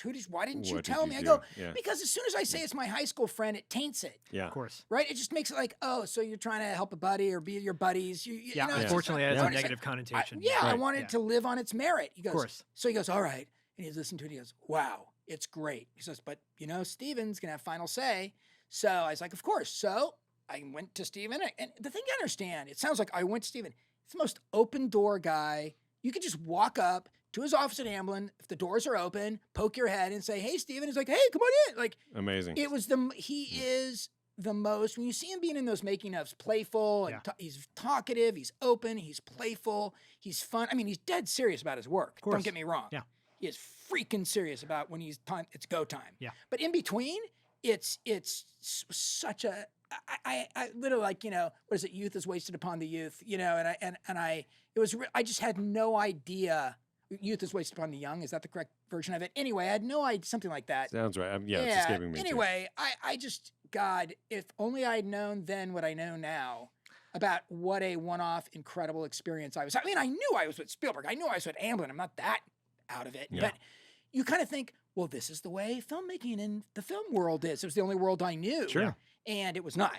Yeah. Like that's the only place that exists is on his property with him. You're like, why aren't the executive producers just have open door policy? Why don't you just come in? This is awesome. And why do people say, well, because you talked filmmaking. Yeah. Yes. See, yes. every choice was a filmmaking choice, not marketing, not budget. I mean, he was serious about budget, but it wasn't that. He was like, yes, go to Ogden, but make it work in the money. That's still a filmmaking choice. He gave me the choice to give up. Yes. It was like, no, just because I want to say no, you're going to be in LA because I want to visit set every day, which then they never do. That's a trend. They say, we want to have access to you in case it goes wrong. You're like, funny how no one ever visited, ever. He's a trusting boss. Unbelievable. And that's the boss you want. Oh my God. And he's one of a kind. Trusting, yes, and supportive and excited. He saw the first shot I did of the movie was Vincent and Jerry coming down the hallway and at the very beginning of school, and I'm saying, "Did you hear about Buddy Revell?" He's da-da-da-da. That's the first shot he saw? First shot I did, and it's just a low wide angle covering a page and a half, 2 pages in one shot, and I did no coverage. Wow. So he hadn't gone to China yet. Wow. So I sent him a one take, no coverage. For along with other scene in the classroom, which he says, and Jerry, and all that. Yeah. But his first shot he saw was that shot, and he calls me up and goes, Kubrick, you did Kubrick on your first shot. I was like, right? I mean, that doesn't make a first time director feel good. And by the way, and a kid, you were 24 years old. Yeah. And by the way, and that's why I was channeling. I said, I'm going to do it was the Paths of Glory, low wide angle tracking shot in the trenches, but instead of a trench, see, this is the way I got through making a high school movie. If I just keep making Scorsese, Kubrick, George Miller, I felt like and so I'm going to do the Paths of Glory shot. He nailed it. Amazing. He knew the reference immediately. I'm like, of course he did. Yeah. You can't get better. Like you just go, oh, well, I am now, this is it. This is like I say, peaked early. That shot, that call, when my producer named Steven Spielberg said, Kubrick, I was like, and it was like George, right? George, and like they say when George leaves the office on the joke, thank you very much, everybody. Good night. Leave up. I should have quit. directing that day. Just that should have been like, sorry, thank you very much, everyone. Right. Goodbye, David. Goodbye, everyone. I'm out of here. Get on a plane and never come back. So, anyways, it was incredible, and I but also scary, right? Because then you're thinking, oh God, I got to live up to this stuff. Well, then you bring him this film. song. Thank you for getting me back on track. Okay. And I took it into the Amblin screening room. And we show it, and he's sitting there, and it's just him, me, and David Vogel, and he's like, yeah, you can run for your life. Okay, anyway. Make a break from the door. Come on, Jim, help Get me. that guitar. You can stand. There you go. He loved it. He like goes, who is this? Who's this? You know, are they a bit? Because he didn't a rock and roll guy. He was like, who's this? Is it a group I don't know? Is it an album? Where'd you find? I mean, did they write it for the? He was all confused. Like, where did you get an original song that's clearly been written or is perfect? Yes. For this movie. Yeah. Like, how did they know? What? I go, well, and I explained. I told him the truth. He goes, oh, that's great. Sorry, the guy from your student film, that's great. Do it. Go. Get it. Make it happen. Do it. Yeah, and that was it. Wow. Never studio, never, just it was done. It was over. And the beautiful thing about it is it's not just a song that fits that scene. It is a pop song on its own, right? So oftentimes a song on a soundtrack is for the movie, and that's it. And all you do is associate it with that movie. But that song, you put it on, and you're like, what is this? If you've never heard it before, you go, oh, it's from the movie 3 O'Clock High? Oh, I got to check out that movie. Yeah, I always felt a little... So it was really funny. When I had to do the additional photography of the opening and the ending, you always feel kind of crappy as a filmmaker. Like, why didn't I nail it? Like, why did I know? Yeah, but, I mean, but then there was not. It was not as common then to go back and do reshoots as it is now. Okay. Every film does it now. It's designed. It's Correct. built into the budget. Yeah, it's well, like, finally they're like, so Woody Allen builds in 2 weeks of reshoots into every film. Maybe he's got something going there. Right. Maybe that's why he's able to fix his movies, you know, especially in his prime. And you're like, and finally studios are like, that is a really good idea. Because here, I always say like, when you're writing, you can delete, rewrite, come back the next day, rewrite the scene, come back the day. You can you can just keep fixing until you think you're done. When you're shooting and you're done, say in the morning, you're going to shoot a scene. At 11:30, when that scene's done, you will never get a rewrite on that scene ever again. Yeah. Whatever that scene was, that morning of that day will always be that scene. Now, you can edit it. You can do some stuff to it. You can definitely massage it, music, sound, ADR. But that scene that you covered and the performances you got, it's pretty much in stone. All you can do is polish the stone. If the night doesn't fall, you can maybe CGI the night in the future. Nowadays, well, yes, CG. Nowadays, CG, there's a lot you could do. Well, now you're just like, the whole joke of fixing in post is not a joke anymore. Yeah. It's really not even a joke. No, it's just like, it's cheaper for us to put someone at a computer on this than it is for us to fix it with 150 people standing around. Right. You know, and the movie star going, why aren't we going forward? I have to leave. You have to get the Lakers game. So it's like literally, can I just do this on green screen? I mean, like, listen, if you ever want me in a podcast about what green screen and CG has done to cinema, you can bring me in any old time because I got a lot to say on that topic. Well, you are here because Jim, being our friend, graciously made this connection. Again, obviously, Jim, thank you. But having you here, it's the first of hopefully many. Because I'm loving this. I mean, you guys, I'm loving it because you guys get it. It's just it's really. It was a really unique, as I keep trying to say, it was a unique little moment in time for me, of course, but for the film, and then that it lived on after its tortuous and, the end of the project. As I said, I was a little embarrassed about having to fix it because back then fixing it was not, and that's why I raced back to write these scenes because if they started thinking about it, it's more money. It only scored in the 70s. It isn't, it really is going to make that big a difference. How did it score when you retested it? In the 80s. Like, we bumped it up 10 points, but not enough for a big release. And so in fact, there was a lot of talk of putting it straight to VHS. Wow. Yeah, it was at a time when that wasn't common. Oh no, straight to video was like, they might as well just put me in the coffin and bury me, especially with the amount of hype. Yeah. They put out about... Yeah, because the 90s was when it became more of a mainstream thing. But even then in the 90s, straight to video was a very bad... I'd say only now is VOD kind of typical. Yeah, VOD, or even just now, it's just like it went streaming. Yeah. Well, what do you mean? Like coming Brad to theater? Pitt's making... It is exactly. Brad Pitt's making straight to streaming movies. So the biggest stars in the world are straight to streaming. Yeah. So no one even judges. What do you mean? Streaming, video, DVD, VOD, it's all the same. Right. It's all back then. People have to understand it was the ultimate failure for a filmmaker to go straight to video. Yeah. And it was literally like saying you didn't make a movie worthy of being a movie. You made a movie of being in the bargain bin. Yeah. And Walmart, back to that. That's At least I got a good poster out of it from Drew Struzan, the guy who brought you Back to the Future. Is that? Oh, nice. This is Spielberg's guy. He did Raiders of the Lost Ark. He did Back to the Future. Nice. And why do you think I got him? Brilliant. Oh yeah, everything good that happened to me in this film early on is because one man said yes. Well, it came out in October. Yes. Well, really quickly, I was thinking about The Thing, by the way, when you said movies that failed because it failed and then got a new life on video. Yes, but that's a and different rightly story. so. Right, and I think 3 O'clock High got a new life on VHS It did. because people rented the hell Who out would of have it. Right? thought? I was devastated. I thought it was the end.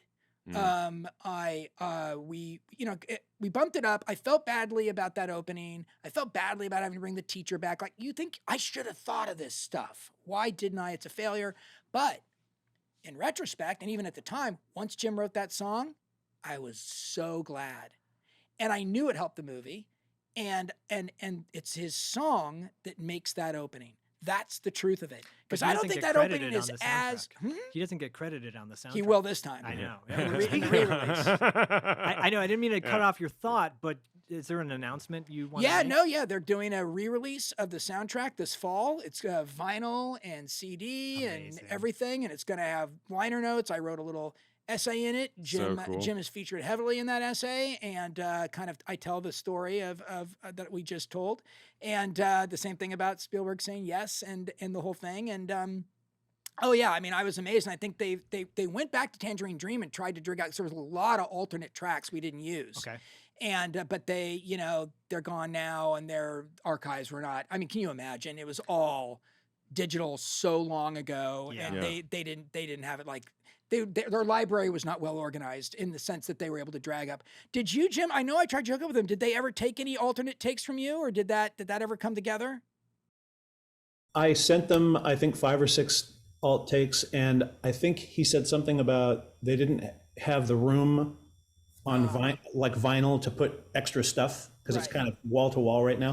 Sure. So he said that they were thinking about doing some other kind of little release, but I'm not really sure how it all ended up. He was kind of vague at the label, and so it's coming out this fall, so that'll be fun. Amazing. Yes, it's exciting. And it is, and it's bizarre to me. I get an email. Oh, we're doing the 35-year anniversary re-release of. I'm like, what the hell? They didn't even want to release this movie. No, what are you guys doing? Why do you want to have a podcast with me? Don't you guys all understand this was an abject failure? That's what it was. This movie bombed. This movie got mediocre at best reviews. This movie, they attacked. I mean, you understand, I got set up. The headline that completely buried me was USA Today, the boy who would be king. And once I got set up, I was the heir apparent to Spielberg. So the comparison was Sid Sheinberg found Steven, and he went on to make Jaws, right? And he let him direct some night galleries and Columbos, right? That's the amazing stories. Then he gave him Duel, and this is going to be my Duel, or maybe even my Jaws. We'll see. They always leave out Sugarland Express, which is a great movie. Great movie. Unbelievable movie. If people haven't seen it with Spielberg, it is, you'll be blown away by how good it is. And oh my God, Goldie Hawn, like you've never seen her before or since. So anyway, it's really good. Yeah. So, Ben Johnson, right? I mean, it's the cop. So anyways. William Atherton. Oh, yes. And he was great in it too. Yeah. So, okay. So we get in the 80s, and Spielberg was at the second screening. I'm sitting with Steven Spielberg, Bob Zemeckis, Kathy Kennedy, and of all people, Brian De Palma. Okay. Are in my row. He's taking notes. Yeah.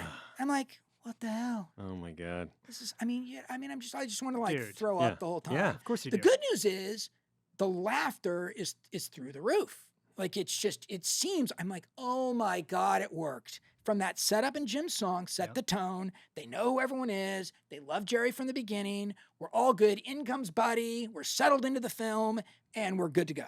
And they cheer like crazy at the end of the fight. And so triumphant. I'm like, oh, thank God, it worked. Yeah. And then the scores come back like 82. And it's just like, Come on. Yeah. Yeah. Everyone's like, wah, wah. Yeah. You know, it's like at the end of the Dirty Dozen, you know, right? What is it? John Cassavetes, we made it. And he gets Yeah. shot in the helmet, right? Right. Don't ever say we made it. Don't ever shout out we made it, because you will get a bullet to the head. Even And John Cassavetes, Yeah, that's even right. John Cassavetes, right? So anyway, I like, Steven, we made it. The scores came in. Oh, And that was the end. Yeah. And that was the end of that. So I'm like, ugh. And they're like, ugh. All right, well, we'll have a meeting tomorrow. We'll have a meeting tomorrow. Oh. And I'm like, man. okay, good night, everybody. Good night. And I trudged to my Yeah. car. So, and it's the worst night of any filmmaker's career is the test screen, Yeah. which why, you know, guys like Paul Thomas won't test. Like guys just like, you cannot test my film. Oh my God. Right. I will say, as a storyteller, I like it. I do not like the scoring, but as a storyteller, you learn a lot by sitting with the audience. Even in a drama where they're not laughing, Yeah. you can tell when they're not with you. You're squirming, they're whispering. You can tell when they're riveted. It's really good. It helps you with the pace of your movie. And storytelling things like too. They're confused, so they're very useful. They're just not so useful in the scoring sense. No. But that's what they do, and most filmmakers have to go through it. I don't know what's going on in the streaming world. I just think they're like, it's done. Throw it out there. Oh yeah. We need a new thumbnail on our homepage. Right. Right.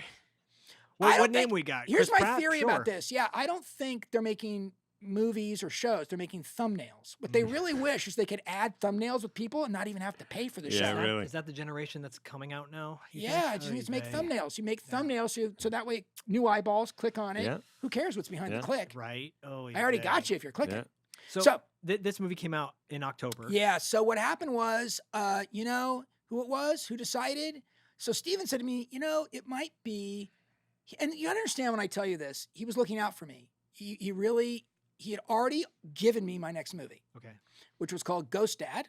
Yep. Later made, I don't know if you, Who's in Ghost Dad? huh? yeah, yes, Of later course. made with Bill Cosby. Yeah. I had already had a meeting with Steve Martin, who was going to star in Ghost Dad, which I think was the low point of Steve Martin's career. He ends up coming, he comes up to the what called the Black Tower down here, down the road. Yeah, Richard talked about the Black Tower Yeah. in our interview. Yeah, and I'm in the top floor dining room with Steven, Sid Sheinberg, and me, and in comes Steve Martin to meet me for Ghost Dad. And I just never forget Steve Martin's face. By the way, the most lovely guy you'll ever meet, as you would imagine. Yeah. Hello, you know, walks in. Hello, he looks at me he's like, she's like, I'm like, you've seen pictures of me from this era, right? You know, and I'm like, you know, 25 years old now. I was like, Yeah. hello. Like, oh, yeah. no. Like, I think he's waiting for the joke. Like, and here's Yeah. the real director. Ha ha ha, we got you. Yeah. This is our PA from down at Amblin. Right. And he's like, they're like, no, this is Phil. And we had lunch. Oh my God. And Steve Martin said yes. So I'm making what at the time was a very 35 million was a big budget in '86. Yeah, Yeah, it was because you said 3 O'clock High was 5 million. 5. Yeah, So this was 35. that's a big jump. I'd already been sent up to ILM to shoot tests with You Dennis. could go to Miller. Utah with that much money. You Sure could. can. Ogden, Utah, of all places. And it was a greenlit movie. And so he's like, look, you've got Ghost Dad.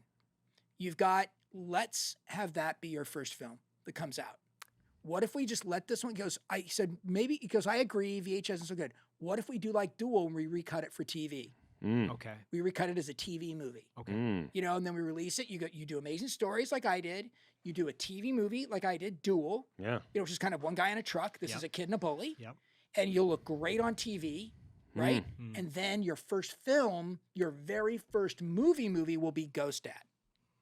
And I'm like fighting back tears. Because you got to understand, when you make a movie and you spent a year and a half, 2 Yeah. years, and you've invested, and everyone's talking, it's all anyone talks to you about. Has the movie, what's going on in the movie, and your agents and the thing, and you're movie, and the movie, and Yeah.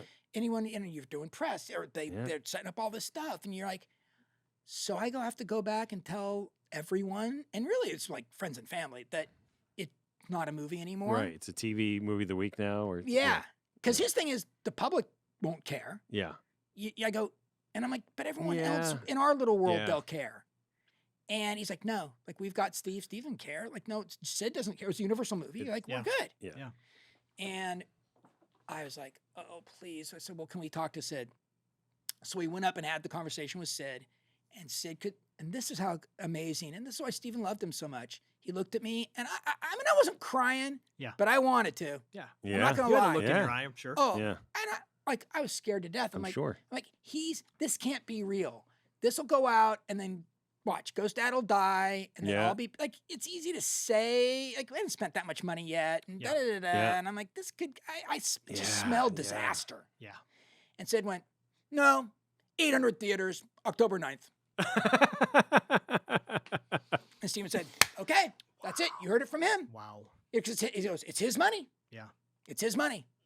That's 800 what he said. It's his theaters, money. October Wow. 9th. Wow. And that was it. That's not an endorsement, but That's you know, amazing. it's his Right. money. Yeah. And You do what you want to do. yeah. And because you can't really fault the kind of theory he had going. No, of course not. But by the same token, everyone was loaded for bear for me at the time because I was like, the silver spoon kid, right? What did I earn? Yeah. What had I done? Yeah. Some of these directors in their 40s, in comes this kid straight out of film school. They want to murder me. Brian De Palma's looking at you like, No, what the hell? Brian De Palma, was not there to, Brian De Palma was there to go, show me what this is. And I was one of my heroes. One of the reasons I wanted to be a filmmaker was Brian De Palma. And so, Blowout. so he's like, hello. It wasn't like, Phil, nice to meet you. It's like, hello. He's not known to be, the most warm and fuzzy guy anyway. Sure. Although he's awesome. And so That's awesome. So Sid, I want to say saved me, but Sid was like, he could see and he knew. And he said, we told Phil this was a feature film. He delivered. He delivered on this script. I read the script. Yeah. I saw the movie. He did his job. If we're afraid to market it, we should have been afraid to market it when we read the script. Good for him. Yeah. Yeah. Good for him. Yeah. And it's the only time that's ever happened. It's the only time amazing. that someone said, you did. Well, that's not true. At the end of actually, Terry Selma was very gracious. He used to run Warner Brothers at the end of Final Analysis. He said the same thing. Not because they were going to release that big and everything, but he just said, it's all on the screen, which was very nice. Yeah. He's like, his line though is, I spent way more money on this movie than I wanted to, but it's all on the screen. I love Good job. Final Analysis. And I was like, great, it's a little backhanded, but okay. And I had gone over on that movie. So Oh, no, it's anyway, okay, yeah, it's yeah. okay. But so he was right. We spent more. So that's how it got out, and then it gets released. And opening, I'll never forget. It was at the Avco Center Cinema, which was in Westwood. Oh, It's where yeah. I'd seen Star Wars. It's I where miss I'd seen Avco. Alien. Oh, Opening day, Star Wars, 10 a.m. Wow. in line. Uh-huh. Opening day. If you Uh-huh. see those pictures, I was in that line, and Oh, then yeah. and then on it's not Westwood, like it's on Wilshire or whatever it Yeah, was on. Wilshire, It's on yeah. Wilshire, and it's gone In West- now, near right? They Westwood, just yeah. destroyed it. Yep. So it was Like a an giant iPic or theater. something. Yeah, it was a giant theater, Yep. and held like 1,200 seats. And so Alien opening night there, and now 3 o'clock high was in Avco. So me and my friends, we loaded up and went to Avco, my film school friends, and we get in there, and that theater at 8 o'clock on Friday night, empty. Mm. I mean, empty. Ah. There's like, where were you, Jim? yeah, Yeah. I remember going to the premiere. yeah. That was Yeah. up at Universal.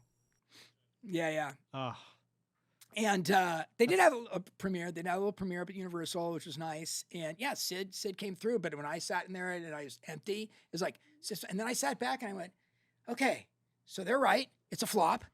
But I'm in Avco Center Yeah. Cinema watching my movie on a big I screen. mean, that's what it's about, really. Exactly. Yeah. I'm like, home run. You know, Yeah. what more, right? I mean, the dream has been fulfilled. Yes. The dream wasn't and a full house and Yeah. big grosses. Yeah. Although it does benefit your career if you can do that. it does. The dream was to make a film, see it on the silver screen, and it ended up where I had these seminal experiences of my Yeah. filmmaking, film youth. Yeah. And I was like, this is it. Home run. That's And we just amazing. enjoyed it. And then on the way out, what I didn't realize in the back, a couple of the producers, executive producers had been there, and who not, I really didn't know well. Oh my God. And they just owned the script, and then Steven took it over. And we go out front, and they're like, well, that was a disaster. I'm like, really? no. Really? I don't know. That's pretty cool. Yeah. I don't Yeah. know, because I was so done. Yeah. I'm like, I don't Yeah. know about that. That was pretty awesome seeing it on the big screen. They're like, They looked at me like I was insane and wandered off. I in the love, but I night. love your attitude about it. It's such a healthier way to look at that situation. But I have to ask you really quickly. Sure. In the movie, Jerry has his test and he writes the Mm. date down and it says like October 20th. And then the movie comes out October 9th. It's like right around the same amount of time. That was just coincidence, right? Total coincidence, because that's when we were shooting. I think we just used the day we were shooting in the fall. I Oh. think we probably used the day we were shooting. Nice. So, Yeah. I mean, this episode, when it drops, will come out like right before the 20th. Oh, that's so it's funny. kind of right in there. Yeah, that was God. You know that detail? Yeah, I'm pretty sure I just said use today. You know, 'cause that's when we were shooting. Well, and That's I funny. mean, I feel like we've taken up so much of your time, and we could continue on for another hour easily. Yeah, I know, sorry. like Jim. Before We only hit start- one movie of Phil's, you know. I know. Well, Oh I- God. Yeah. I know. Jim's like, wait, aren't we going to talk about State of Grace at all? No, Or, you know? no. But- That's no. It's just today's 3:00 high. No, Phil. But if we can have a commitment with you on air that you'll come back on and talk about all your movies. Yes, I will. and- I'd love to. And music, Excellent. and we'll do a guitar lesson. Oh boy. Oh, Yeah. ukulele lesson. That's Yeah. right. I'll bring the Fender. Oh my God. You know, Sign Before note, you yes. totally wind it down, can I say one thing? please. Please. So, when you were talking about the movie being a failure and all that kind of stuff, you know, I had the same reaction you did, which was kind of like, damn, shoot. But, you know, years go by and I moved to Portland, where I still am. And one day, speaking of $2 late fee, I was returning something, probably 95, 96, returning something to Blockbuster. And I walk in, it's a Sunday morning, and I had to get there by 11:30 or something like that. And I walk in, it's like 11:29, and I walk in, and 3:00 High is playing on the monitors. And there's these three guys behind the counter, and they're laughing their asses off. And it was the opening scene, so my song's playing, God. and I'm like, I don't know why I felt like I just got caught completely with my pants down. Yeah. And I kind of stood there for a second, and you know how like you had to kind of go through the corral, like you had to put the thing in. You couldn't just turn around and walk the same way. You had to walk around the whole Yes. desk. I and everything. remember. Yes. And then go out. And I don't know why that whole walk felt like it took 15 minutes just to get around. And I hear this guy. The guy goes, "You haven't seen this movie before?" The guy goes, "No." He goes, "This is my favorite fucking movie. I love this movie." And I suddenly went, "Wow, that's pretty cool." And then that was around kind of the time emails started to get more popular. And I started to get these random emails from people like, "Are you the guy that did that song for the thing?" I'm like, "Yeah." They were all from Zach, by the way. They were. And then you know, after Zach? It Okay. was. It was. and then all that kind of groovy internet stuff started, and then people, you know, started to contact me and things like that. And it just, the movie has this, like you said, it was a strange little moment in time, but it's got this legacy that just kind of keeps going on. It's just unbelievable. And you know, you said the thing about Spielberg being one guy that took a chance on you, and not to get gushy, but you took a chance on me, and everything that's ever happened to me since then has been because of that.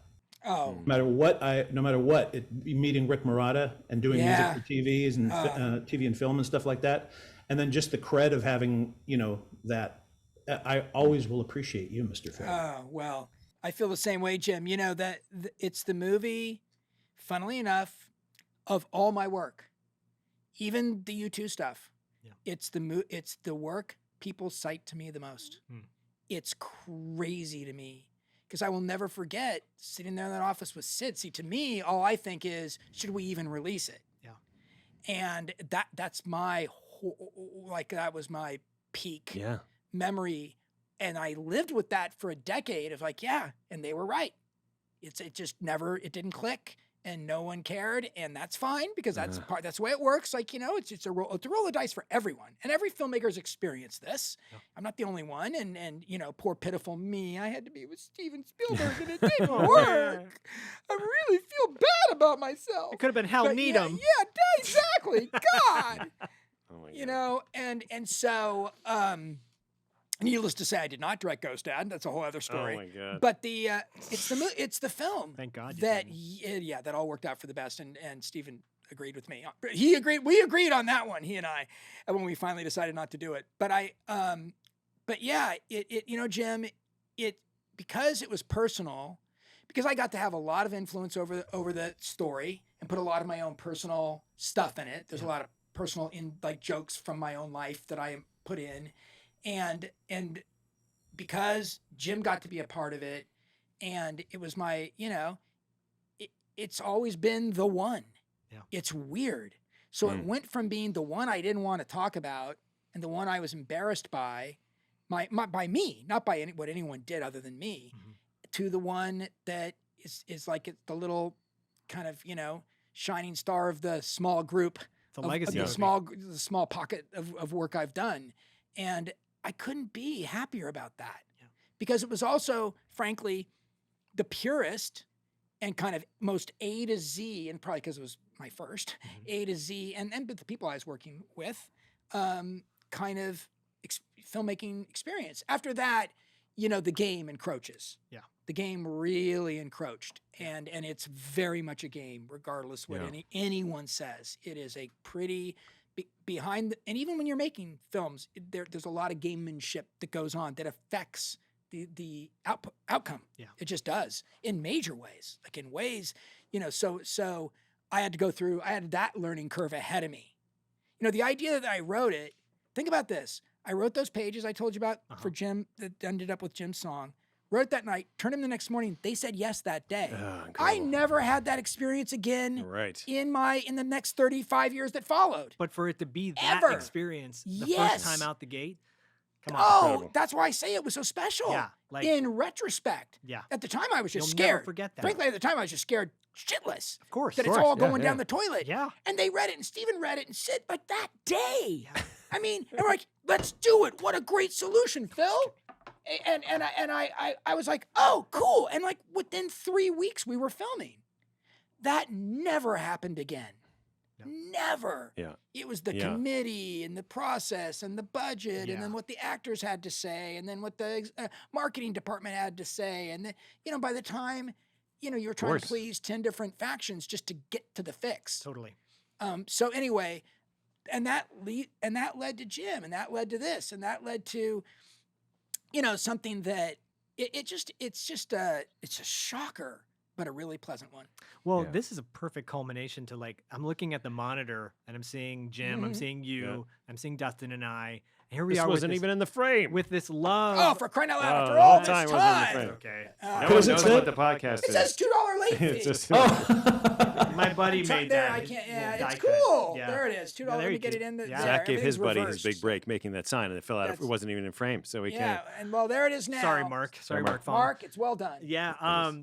It is. I feel like this is like the part one of a multi-part series. I would, the thing is, I mean,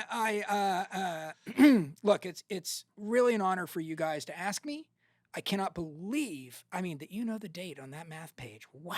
That is you guys. It's a little detail. These guys are serious. They're dead serious. We have our moments. Love it. I love it. And I'm happy to come back and be a part of anything you'd like me to. It's really been a blast. Well, Phil, Jim, we know how much we love you, and mutual. Phil, now you're a part of the family. Thank you. The $2. Jim helped us raise a lot of money. He did. Matt Adler's charity. Over up to $2,000 or something like that. Yeah. Yeah, it's great. Yeah, so Momentum Wheels for Humanity, if anyone's wondering what that charity is. Excellent. But Phil, thank you for being on the show. Thanks for having me, Jim, thank you guys. for being on the show. Thank you, guys. Thanks for having me.